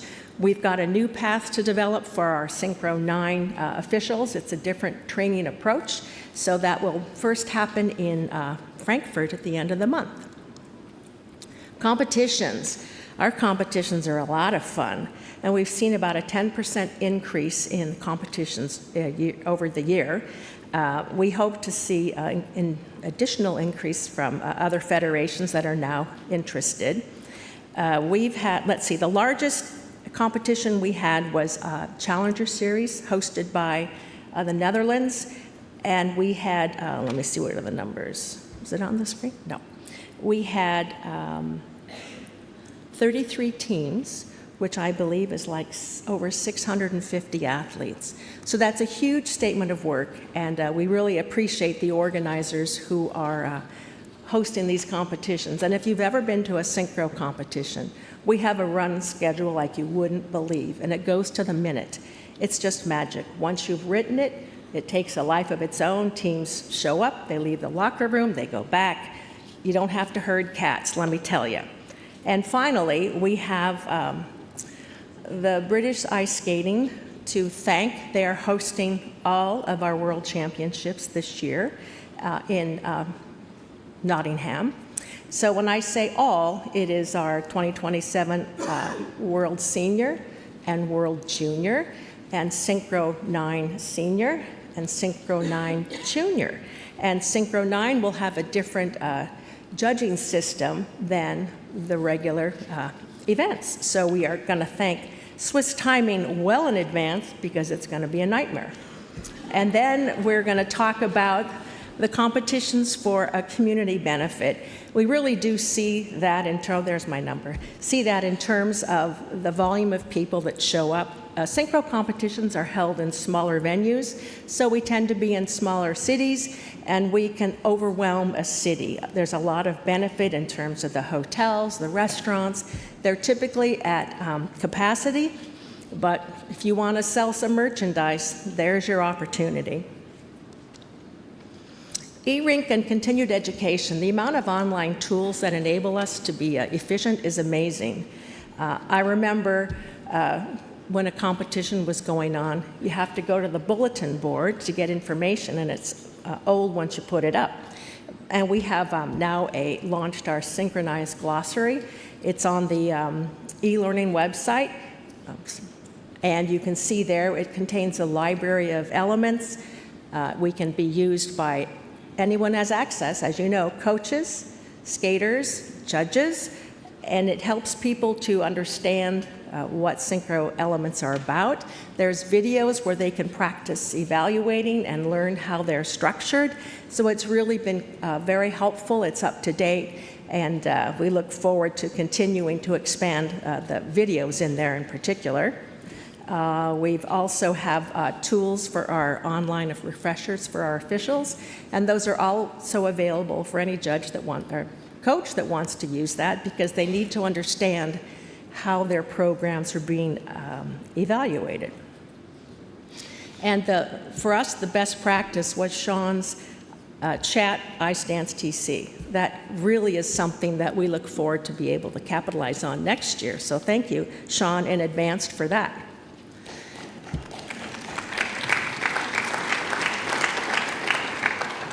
So really having a social media presence, being able to take advantage of the online tools. We've used Zoom and Teams to fill the face-to-face gap. We have offered to our coaches the option to do a pre-season element evaluation. So this is done virtually. They will send in an element, and the element will get reviewed by a controller or a specialist and a judge. And what's really important, I think, for synchronized skating, much like ice dance, the elements become quite complicated. And if they don't structure them right, they're not going to get the call. and we don't want them to find that out at a competition. So that's the objective of this, and we had 25 coaches participate in this season. So it's there, we're happy to help them. It's difficult to get together, and many of them do not have the skilled officials in their area.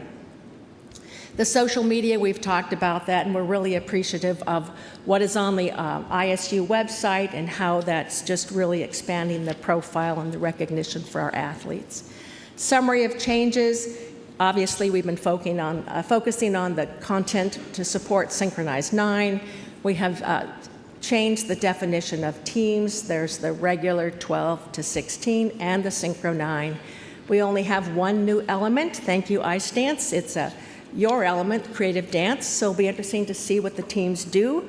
We've separated Synchro 9 from the 12, 16, simplified definitions, and there were 2 proposals from Germany, and we've accepted both. Eyes on the future. Synchro 9, it's a big deal, and we're really excited about the opportunity this provides for our athletes. We have many members, new members, that have reached out to form a Synchro 9 team. This represents years and years of work.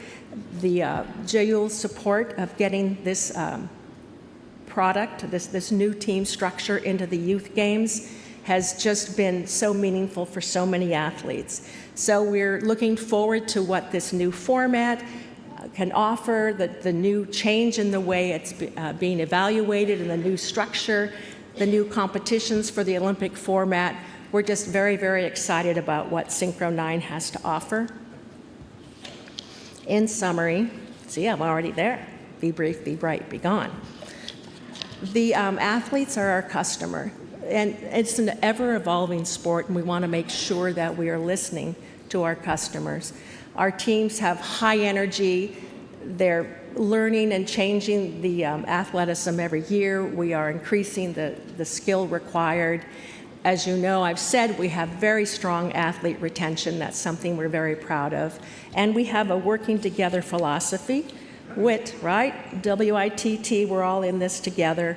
And we are Synchro, we're a family. And I apologize for not thanking the council and welcoming you.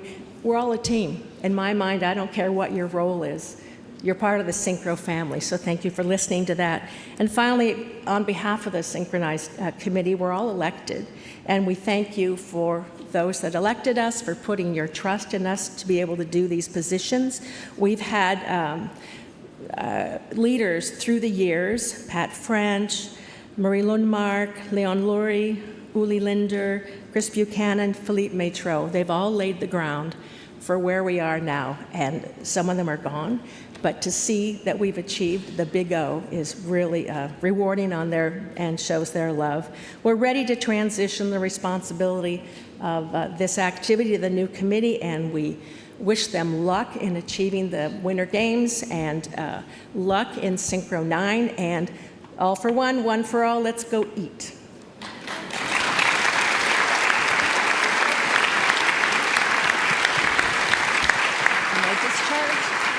Thank you, Ms. Long, for a great presentation. Any questions from the floor? If not, I ask the Congress to discharge the Technical Committee of the Synchronized Skating. Thank you. Now I give the floor to Director General for the housekeeping. Yes, so we'll now take a lunch break, 90 minutes, so please be back promptly for 2:45 so that we can then start with the speed skating branch. It's in the same restaurant, Pangea, downstairs. And again, those voting delegates, please badge out and badge back in again. Thank you very much. Enjoy your lunch.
I'm shaking. I'm charging up, I'm electric. You better come at me with all you got, cause I'm ready. I'm ready, power up.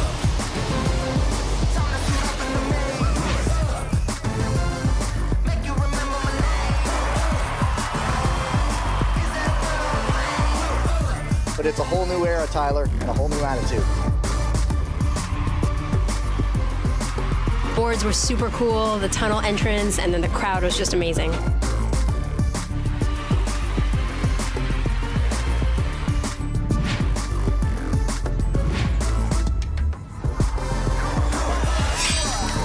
This year we are the Ice Bears, as you can see. The best thing about short track. The speed. The look is something new, something that maybe we needed.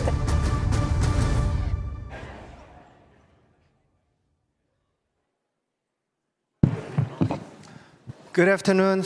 I hope you enjoyed the lunch. And we are a little behind the schedule, so we'll get it going. And I give the floor to Director General for some housekeeping matters. Yes, thank you, President.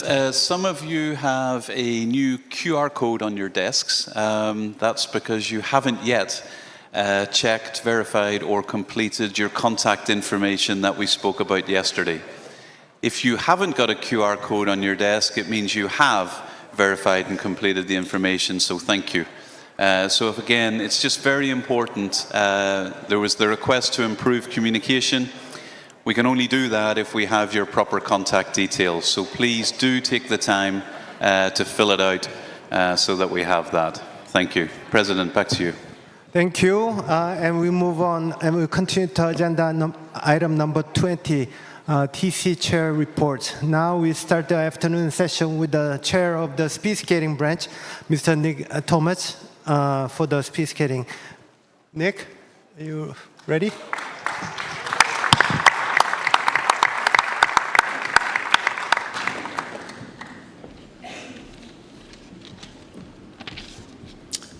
Thank you, Mr. President. Good afternoon to all the ISU members, delegates, ISU Council, the ISU Honorary President, and the ISU Honorary members. I want to thank the ISU Council for giving us the opportunity to share the status reports with the Congress.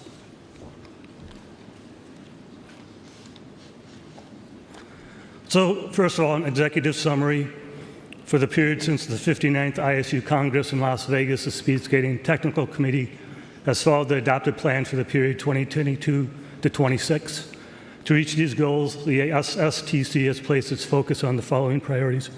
I'm going to start out with officials' education. We continue education of speed skating officials for referees, starters, and competition coordinators, which is a new name for short track and speed skating with the former sport expert and competitor steward functions. We do in-person courses every 2 years following the ISU Congress to inform them about the rule changes, updates on communications, and then we do online meeting courses the other 2 years, and we held the first one for the competition competitors in 2025. Prior to the course, the referees have to complete a test to evaluate their knowledge, and then another test is done at the end of the course. Video clips for both the referees and the starters from the previous seasons are used as teaching tools that is discussed during the course to evaluate the decisions that were made. This is a great learning tool and also aligns the TC and ISU officials on how to proceed in similar situations in the future. We continue to work towards consistency in decision-making of the referees and the starters. During the course, the starters are starting in an actual competition with extensive analysis by video, review, and peer input. This has improved the overall level of starters, which is very important for speed skating. As you all know, obviously speed skating is a time sport, so having a fair start is really important. For the ISU officials course, we have moved from having separate referee and starter courses. we used to do it where we had to have the referees course after the Congress, and then the following season we do the starters course. But we've gone to just one course, which we find is a much better working environment and learning environment, as well as socially. This saves costs for the ISU, and it also improves the feeling of being all on the same team.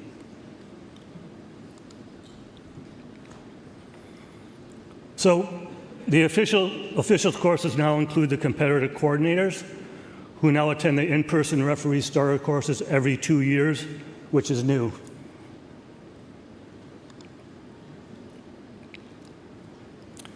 We continue to have an informal apprentice program for international officials, referees, starters, and competition coordinators to attend events at the ISU member costs for continued education. Welcoming new officials in ISU events as apprentices is a great way to provide them with the opportunity of getting significant experience in a learning environment and show the TC whether these officials are ready for promotion to the ISU level. For the last 4 seasons, at the request of the OCs, we have welcomed officials for each category. This program is extremely helpful to identify future ISU officials. We continue to better identify officials that have the knowledge, skills, and English comprehension to do their specific role. Identified officials that are implemented the English conversational test the last 2 years, along with short track. So I identified officials that aren't sufficient in English, so they are removed from the ISU list of officials. Some of them might have the knowledge, but they don't have the English skills to be able to communicate. So the incentive for these officials is to improve their English so they can be included on the ISU list the following season after being tested. It's important for ISU officials to have enough English comprehension to be a participating member of the ISU team during a competition. That's not only being able to work with the other referees, but also socially outside of the event, dinners, etc., to be able to participate in the conversations. We work with the Development Commission on incentives for younger retired skaters to become officials, as we have many officials that are aging out, with few new younger skaters and starters coming through the incentive program with ISU members. This is a big one because we really need to get more younger officials involved in the sport. We continue to support regional seminars as needed to help the development and advancement of future ISU officials. Officials are an essential part of the growth of the sport and would not have the success that we have without their contribution. Per diems, as volunteers at ISU events, which we had before, they were removed. Now they've been brought back in, which is the officials really appreciate. And also we're doing a better job of acknowledging officials when they've aged out or retired. So we're getting better with giving them the recognition that they deserve. We need the help of ISU members to have qualified officials to be on the ISU list. We allow a maximum of 25 and only 3 per country. I've heard a lot through all these presentations about officials' education and needing more officials. I think what I see is that it's hard to get young officials involved because after they retire skating, they're either starting a family or they're starting a career, and they don't have the time to put in and commit to it. So we have to find a way, and we need your help. I think Sean said the same thing. We need the ISU members to really work hard in developing new and younger officials. Sustainability. We do our best as a TC to look at how we travel. So we combined our fall in-person meeting after the officials course, which we'll do this fall in Stavanger, and then we will have our TC meeting before or after it. And this helps to reduce travel costs and food and lodging, and contributes to the ISU sustainability objective. I, as the chair, if I need to go to a budget meeting, let's say in Lausanne, with the ISU Council, we try to do that along with a TC meeting or an officials course, again, to reduce travel costs and contribute to ISU sustainability. The ISU speed skating event manager and the TC work with the OCs to improve their sustainability programs. For example, recycling, not using plastic bottles, use your own bottle to refill, etc. When we determined our assignments to end all the ISU events, which we have normally 6 World Cups, 3 Junior World Cups, 1 to 2 World Championships, European Championships, and Junior World Championships, so there's quite a lot of events. We try to have the TC rep from the same continent attend to reduce travel costs and contribute to sustainability.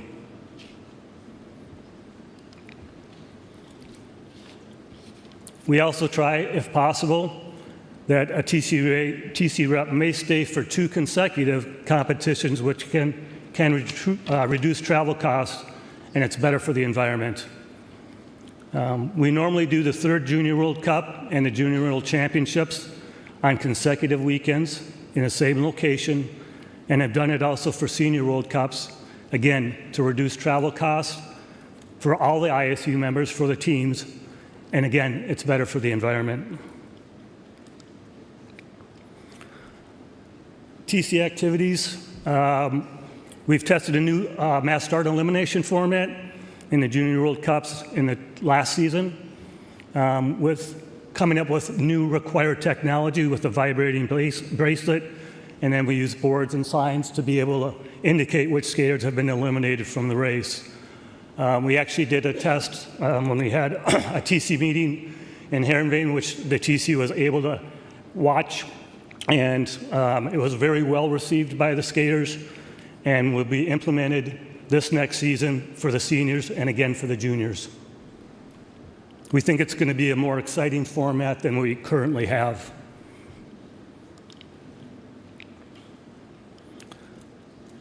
We've introduced the mixed relay, so we continue to improve the rules and the format of it.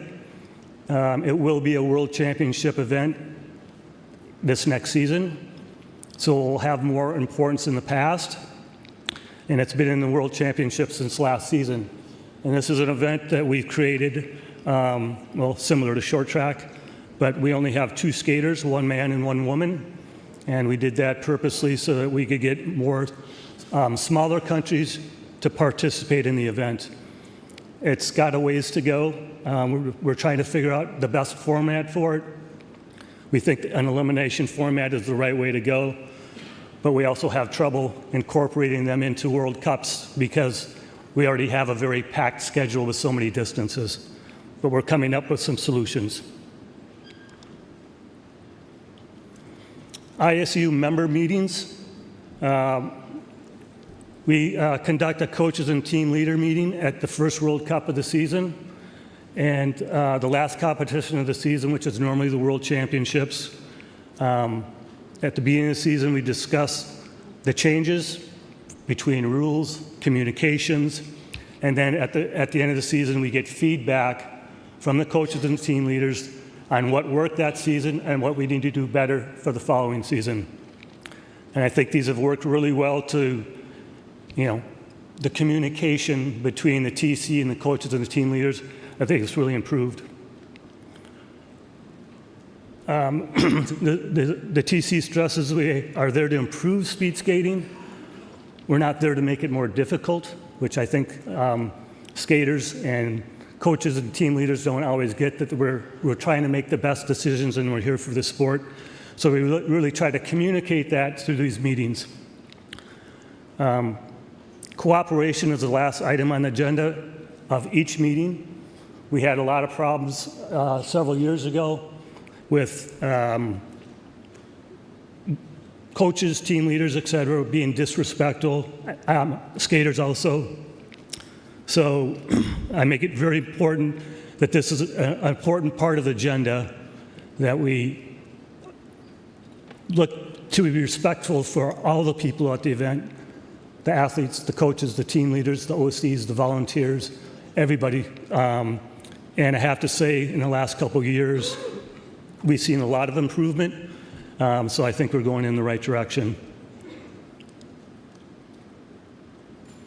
Of course, we do the preparation of all the annual IS communications for speed skating, World Cup, Junior World Cup, qualification criteria for ISU championships, mass start, etc.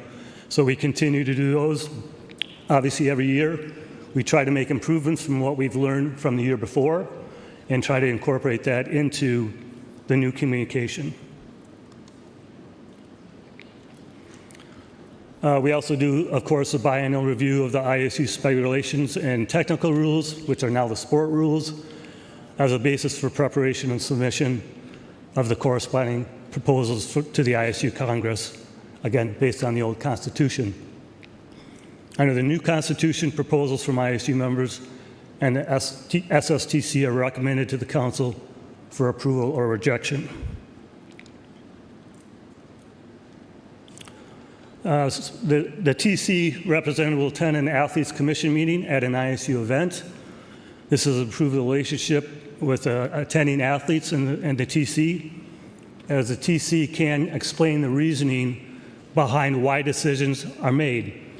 And it gives the TC credibility once they understand the reasoning of the decisions. And I agree with Dow's comments about improving the better communication between the athletes and the ISU. The TC is always open and welcoming to attend those meetings if they coincide with an ISU event. So we're more than happy to attend those meetings because I think it's really important for the athletes to understand what the reasoning for some of the decisions. We continue to make sure we have video replay at all the ISU senior events, which is extremely important for mass start and the mixed relay because of its mass start races, and there's a lot more activity that goes on during the individual races. And that has worked really well. We could always maybe use more cameras, but what we have, we can usually make do.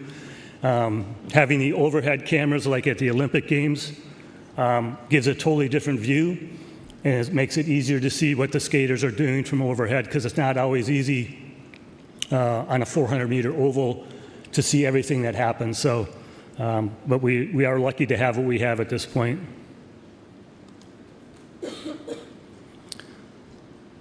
Future of speed skating. We're trying to see how we can improve the sport.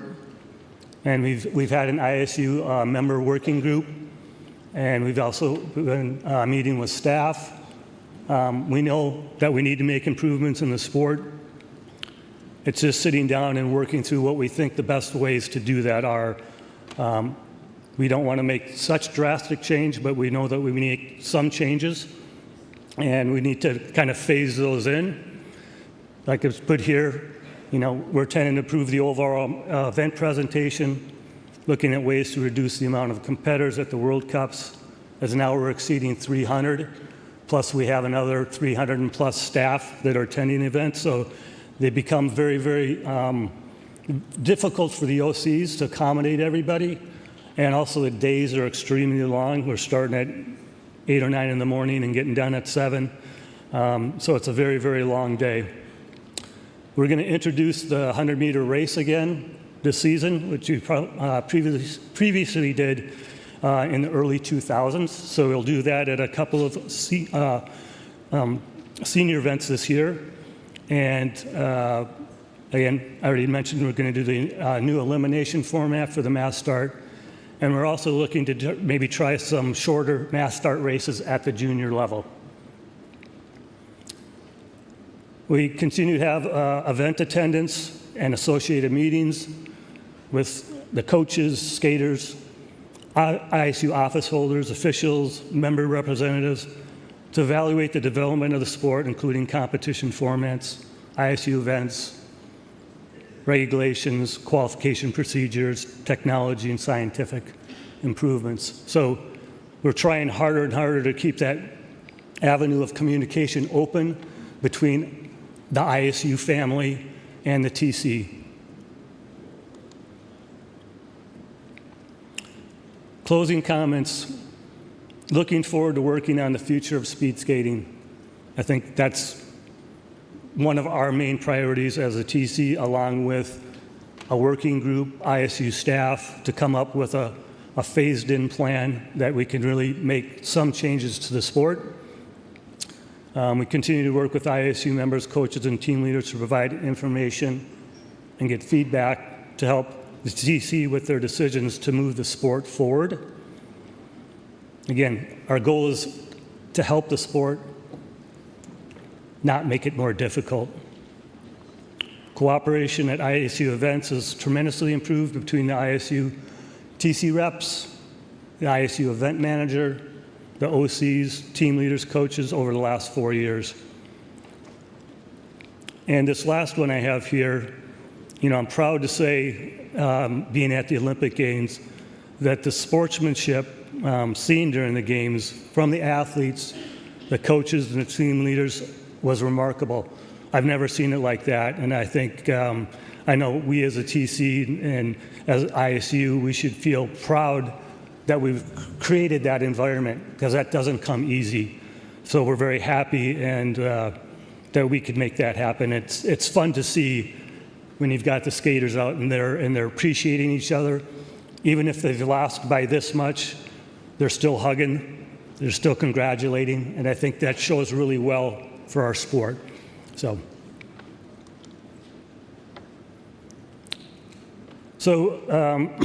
the current TC members all have passion for the sport, which is why we volunteer to do it. It's a big commitment. Time away from family, time away from work, but we believe in what we're doing for the better of the sport. So that's why we do it. I think everybody in this room are doing this because they have passion for the sport, so we always want to continue that passion. And I want to thank my colleagues for all the hard work they've done over the last 4 years. Hanyo, Oyston, Alexei, Enrico, Beijing. Again, thank you for all your support. It's been a good 4 years. I think we've accomplished a lot. I know we still have a lot to do in the future, but I think we're on the right path. So thank you, and I look forward to another 4 years.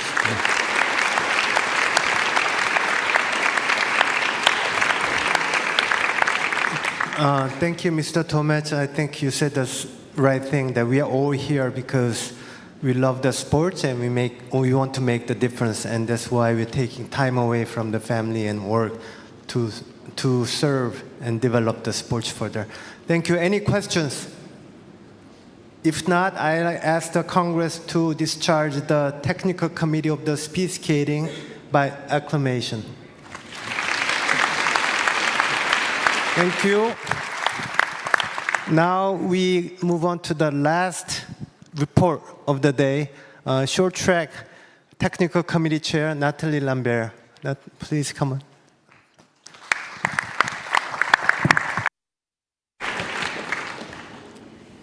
Thank you, Mr. President. Good afternoon, council member, office holder, honorary member, Congress member.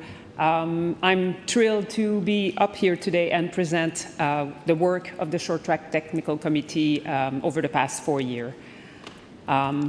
We have identified as priority for our work the 5 pillars that you see at the top of this big 25 or 30 title. We really wanted to support Vision 2030. That's something that we've put in our 4-year plan. We are always ongoing working on the education of the officials. A part of our responsibility is definitely the assessment of the official, working also on the education of skaters and coaches and the technical support that we can provide for growth. And under each of these pillars, I've identified things that I will go into a little bit more details on the work that the technical committee has done. So to support Vision 2030, we believe that growth cannot happen without the support of the technical rules. So if an idea comes up, whether it comes from the room here, from the council, from the president, from anybody, you need the technical rule to enable them to, in most cases, to enable them to take life. And that's one thing that we always wanted to do. So we have been proactive in putting rule proposal forward to enable that. It also worked through communication, and in the detail of the communication, Nick, just before me, said that that's one responsibility. We draft the various communications, but we also put in the details of those communications the things that enable novelty, things like format, things like point system. Recently, for short track, we've had the crystal globe concept, so that's something that the committee has worked really hard to bring forward, and it's a huge success that we are extremely proud of. Same with the team Crystal Globe, when the president and the CEO came with the idea of having something more with the team, with the branding, with the look, with the mascot. We needed something to follow that and to deliver that, and so we came up with the team Crystal Globe concept and the point associated to it. We are improving, not improving, but changing a little bit the world ranking point system. You will see a communication on events coming out shortly that will include points from World Championship in our new world ranking point system. So that also is something that the technical committee has been working on. We always strive to provide innovative solutions and constantly work on ways to move short track forward to support that growth and come with some solutions that are sometimes innovative for TV production, for the education, for evaluation of our official, for safety of our skater, which is our #1 priority, and other things. On the competition format, we are extremely proud of the work that the technical committee did on bringing the Junior World Cup for short track in the recent years. And clearly this was something that you guys, the short track community, needed, because from the first event we got way more participation in more countries than we were even hoping from. So clearly there was a demand for it, and we are happy that we were able to deliver that. We also worked on the recent new format and schedule for the World Tour. I'm hoping most of you have had the chance to see the new schedule and the new World Tour, which is completely packed with action and amazing races. We also worked on new schedule for the program of all the championships. And to support Vision 2030, we've been quite proactive in trying to find ways to make short track more understandable to the whole world and the fan. We've borrowed from our colleagues in figure skating the boxes that you guys have every time you have an element, and we came up with the yellow box to clearly indicate that something is going to go into review in the video room when there is an incident. So the instant there is an incident, there's a yellow box that appears, everybody knows this is going under review. We have clear now graphic to explain decision. We have clips that we are showing for a final decision. Our president yesterday talked about some of the things that we brought up. We do have referee now voicing decision, which was a huge challenge and effort for them to start talking from one day to the next.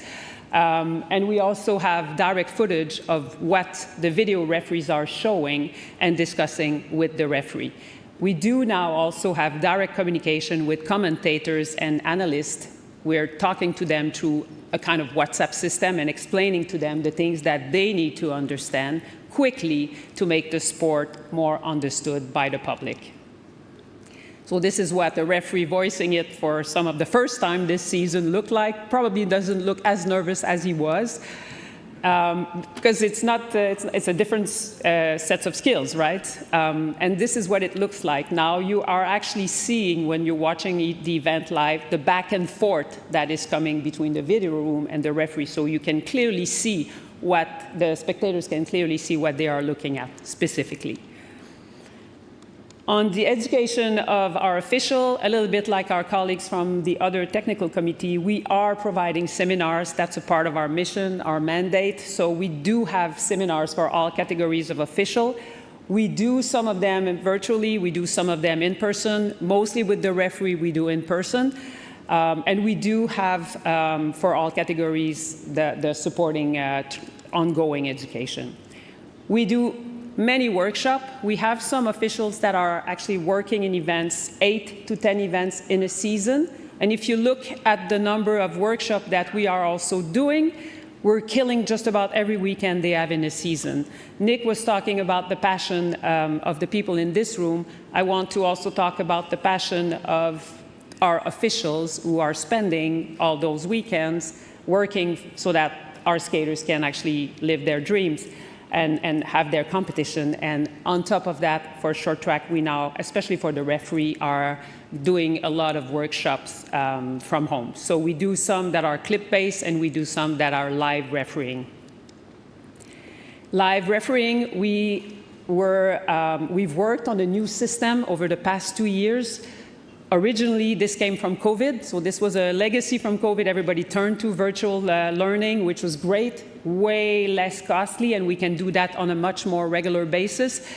But we were doing it from the YouTube live feed, and quite often it did not provide the camera angle that a referee would need in order to be able to make a decision. For the last 2 years, we've worked on actually a separate YouTube feed that is private and secured, so that just the referee participating in the workshop have access to it, and they can see exactly what the lead video referee in the video room is showing to the referee back and forth. So it's a parallel system that we are using, and it's certainly the best tool possible for our video specialists and in the next generation of them, for sure, and also for the rest of our referee. They can do that from their own living room. It provides for way more occasions to educate them. We have installed post-event debrief, mainly for our referee. So basically, for the last 2 seasons, the TC has hosted a couple of days shortly after the event, when it's still fresh in everybody's mind. We do have constructive feedback, and we do these meetings so that we can revisit some of the decisions that they took, some of the challenge that they had over the weekend, and we can, with a group of other referees, look at them and come to recommendations for the future. So those debriefs are done with the TC representative, of course, and a group of people, mainly for feedback, for education. We are extremely proud of our apprentice program. Like our colleagues in speed skating, we've started this apprentice program quite a few years back, but we've upped our game for short track. Last year, we had a coordinator for a program. So we have in events apprentice experience for all 3 categories of official in short track, but we also have ongoing education for them, and we prepare them for what they will live, and we also have debrief with them afterwards to get feedback on how positive it was for them. You see here one of our new ISU referee, Ji-Yoon Ko, who was a part of our apprentice from Korea, who was part of our apprentice program last winter. For the assessment of our official, we do in-events evaluation by the TC representative. We also get reports from the referee that was in command for that event. We do those post-event debrief with recommendations for the future. We do survey from coaches and team leaders after each event. Not, unfortunately, and please pass that on to your coaches and team leader, not all of them take the time to fill it, but we are grateful for the one that did that because it provides constructive feedback for our officials. We do examination every year. We do quizzes, we do live refereeing, that I explained, and we also maintain clear criteria to remain an ISU official, criteria like availability, performance, participation in our ongoing education, and also in events evaluation. For the last season, we also started a pilot project on the professionalization of our official, with signed agreement on minimum requirement and participation in the continuous education that they had to do to be reappointed as to be on the list as an ISU official this year. So that started last year. It's still ongoing, but we want to keep on developing this. And we also had a working group to come up with a series of recommendations, and we did a survey with all of you, the members that have short track official. Thank you for your great collaboration in this. We were able to collect really relevant data on how many officials you have, how old or young they are, how challenged you are with recruiting, and all information that we will be able to use for the future. So thank you for doing that. We had some officials that are responsible for official in 6 countries that were a part of that working group, and we came up with a lot of recommendations for the TC, and I think a lot of them we will be able to implement for the future. For the education and skaters and coaches and team leaders, we made a priority to organize regular meetings with the coaches and team leaders. We do that twice a year at the beginning and at the end. We bounce ideas, we collect feedback, we listen to concerns, and we propose new ideas there. And I'm happy to report back in this room that quite a lot of the changes that we did over the last 4 years and the rule proposal that were integrated in the new sports rules have been discussed extensively with those coaches and team leaders. And even in my next slide with the skaters to a certain extent. So we host also for them a seminar in September. We did that before the past 2 seasons. Specifically on the new rule, the changes that were happening, and we do have in short track a guidance to the racing rule, and we explain that every year to all of them.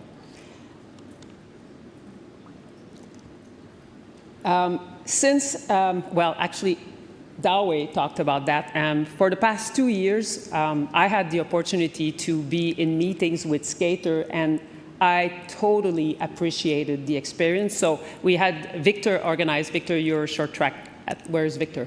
Short track athlete representative, invited me, and I was extremely grateful for the opportunity. It was amazing. I have to share a quick anecdote on the first time, though. The president and the CEO were in the first part of the meeting and talking to the athletes, and the first comment from the athlete was, well, we think the short track rules are too complicated, and sometimes we get a penalty and we don't understand. And so I was sitting there, I was like, oh boy, that starts well. But then they left, and we kept on talking, and I had my moment to talk. I was a little later on the agenda.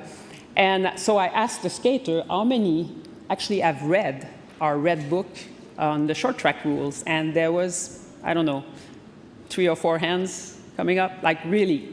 Nobody had read the rule book, which is fine to a certain extent. And then I asked, how many of you have seen the PowerPoint presentation on the guidance to the racing rule, which is the Bible for the referees?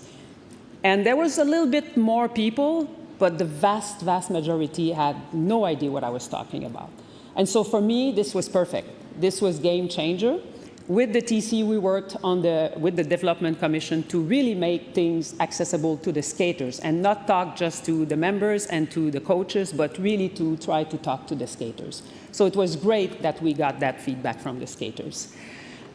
So we truly value these exchanges, and to be quite honest, some of the sports rules are ideas coming from the skater. The lane position is one of them, and they also voiced that they would prefer to start with the 500 meter instead of the 15. We always started with the 15. And then the question was, why do we always start with the 15? The answer is because we always did. So we consulted the medical commission, and they said there's no really physiological reason to start with. It actually doesn't really make sense. The reverse would be better. So we will start with the 500 next season. That comes from the request from the skaters. So those meetings are extremely important, extremely valuable. I'm hoping my TC calling in the future will continue them. And I'm hoping Victor will continue to invite us. E-rink model accessible, I commented on that, so it's open to all of you, definitely. Ongoing education on the guidance of the racing rules. So we did follow the plan. We produced the guidance to the racing rule. There's an official communication leading you up to it. So I'm hoping everybody will take the chance to read it. We did not do substantial change to it for the Olympics, and we did not do substantial change to it for next year. So have a look at it when you have a chance. You will understand and appreciate short track probably even better. A workshop was also organized to educate the media. We realized that for short track, not too often, most of our analysts have a chance to come in short track except in the Olympics, so we worked proactively to be able to do that with them and inform them so that they can actually represent short track very well during the Olympics. In collaboration with the sport director, the medical commission, and the council, the short track committee has continued its work to ensure the best possible environment for the athletes. We have two priorities, safety and fairness, that will always remain. Since season 21-22, we do have new minimum requirement for cut-resistant suits for our athletes. We do have new requirements for helmets, for high-wear protection that have been implemented. And in case some of you are wondering, we did have a discussion with the medical commission on the visor, following up the very visible cut that happened during the Olympics. We are not yet sure that the visor is a much better product than the glasses for the reason that it falls quite easily, but we will still monitor it and make sure that if it is showing up to be a better product, that it will be part of the requirement. But at this moment, we will remain with the glasses, who actually did their job to protect the eye of the skater in question. Tracking of injury, I won't talk about that because Jane did a great job presenting it, but we are doing that. And we do have a commission for approval of racing suits and helmets for ISU events for both short track and speed skating. We are trying to contribute with format, schedule, point system, events, anything you guys will throw at us. What we want is to be able to collaborate on every initiative presented and participate in brainstorm, whether it's the World Tour, the mascot, the best team of the season. There has been a wonderful collaboration for the past few years with the Medical Commission, with the Development Commission, with the Speed Skating Technical Committee, the Council, the ISU office, and the whole skating community. Since it is, allow me another minute, I hope I did not exceed my time too much, but since it is my last Congress in this role after 16 years, I want to take this opportunity to thank the Congress for the ongoing incredible support. Short Track has came up with a lot of change time after time in every Congress, and you guys really did challenge us, but really did support us, and it enabled to bring Short Track to where it is today. I want to thank the coaches, the team leader, and the skaters for sometimes animated, passionate, but always so constructive discussion, and the ongoing support when some of you in the room were there way back then when we were trying to get a new event for Short Track, and you guys were willing to test everything, and we had a lot of fails before we figured out the right one. So I want to thank you, to thank all of them for the incredible collaboration. At some point, we had a sentence that was, "Together we grow." I truly believe that that's what happened, and I'm extremely appreciative of that. I want to thank our amazing, generous official. This is a role that is quite often ungrateful. I think sometimes they spend 25 hours in skate on the ice in a weekend for Short Track. That's the kind of things we tend to forget. I do really want to thank them for their passion and generosity. I want to thank my TC colleague, Renier and Charlotte, that are not here this week, but also Wim, Christophe, and Zoe for the ongoing support and the willingness to always do more and do better. The workload has grown significantly year after year, and you guys always said yes. What is up ahead?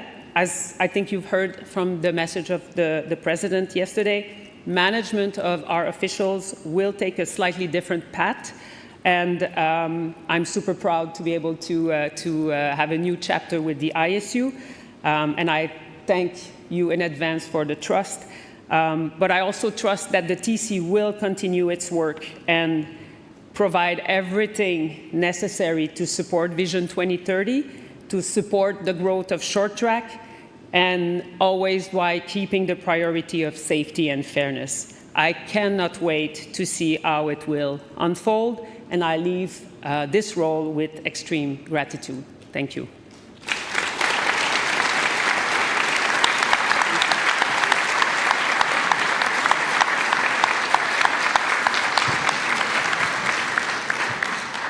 Thank you very much.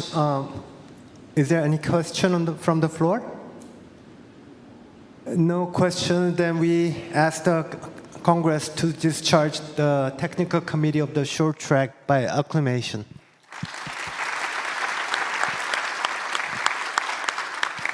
Okay, this was the last agenda item for today. Thank you all for the presenters updating all of us with a very informative, great information. And the athletes roundtable is coming up next in just a few minutes. So please stay in the room if you can. Of course, the restroom break is possible, but we'll prepare the stage right away. So don't go too far away. This will be very exciting. Thank you.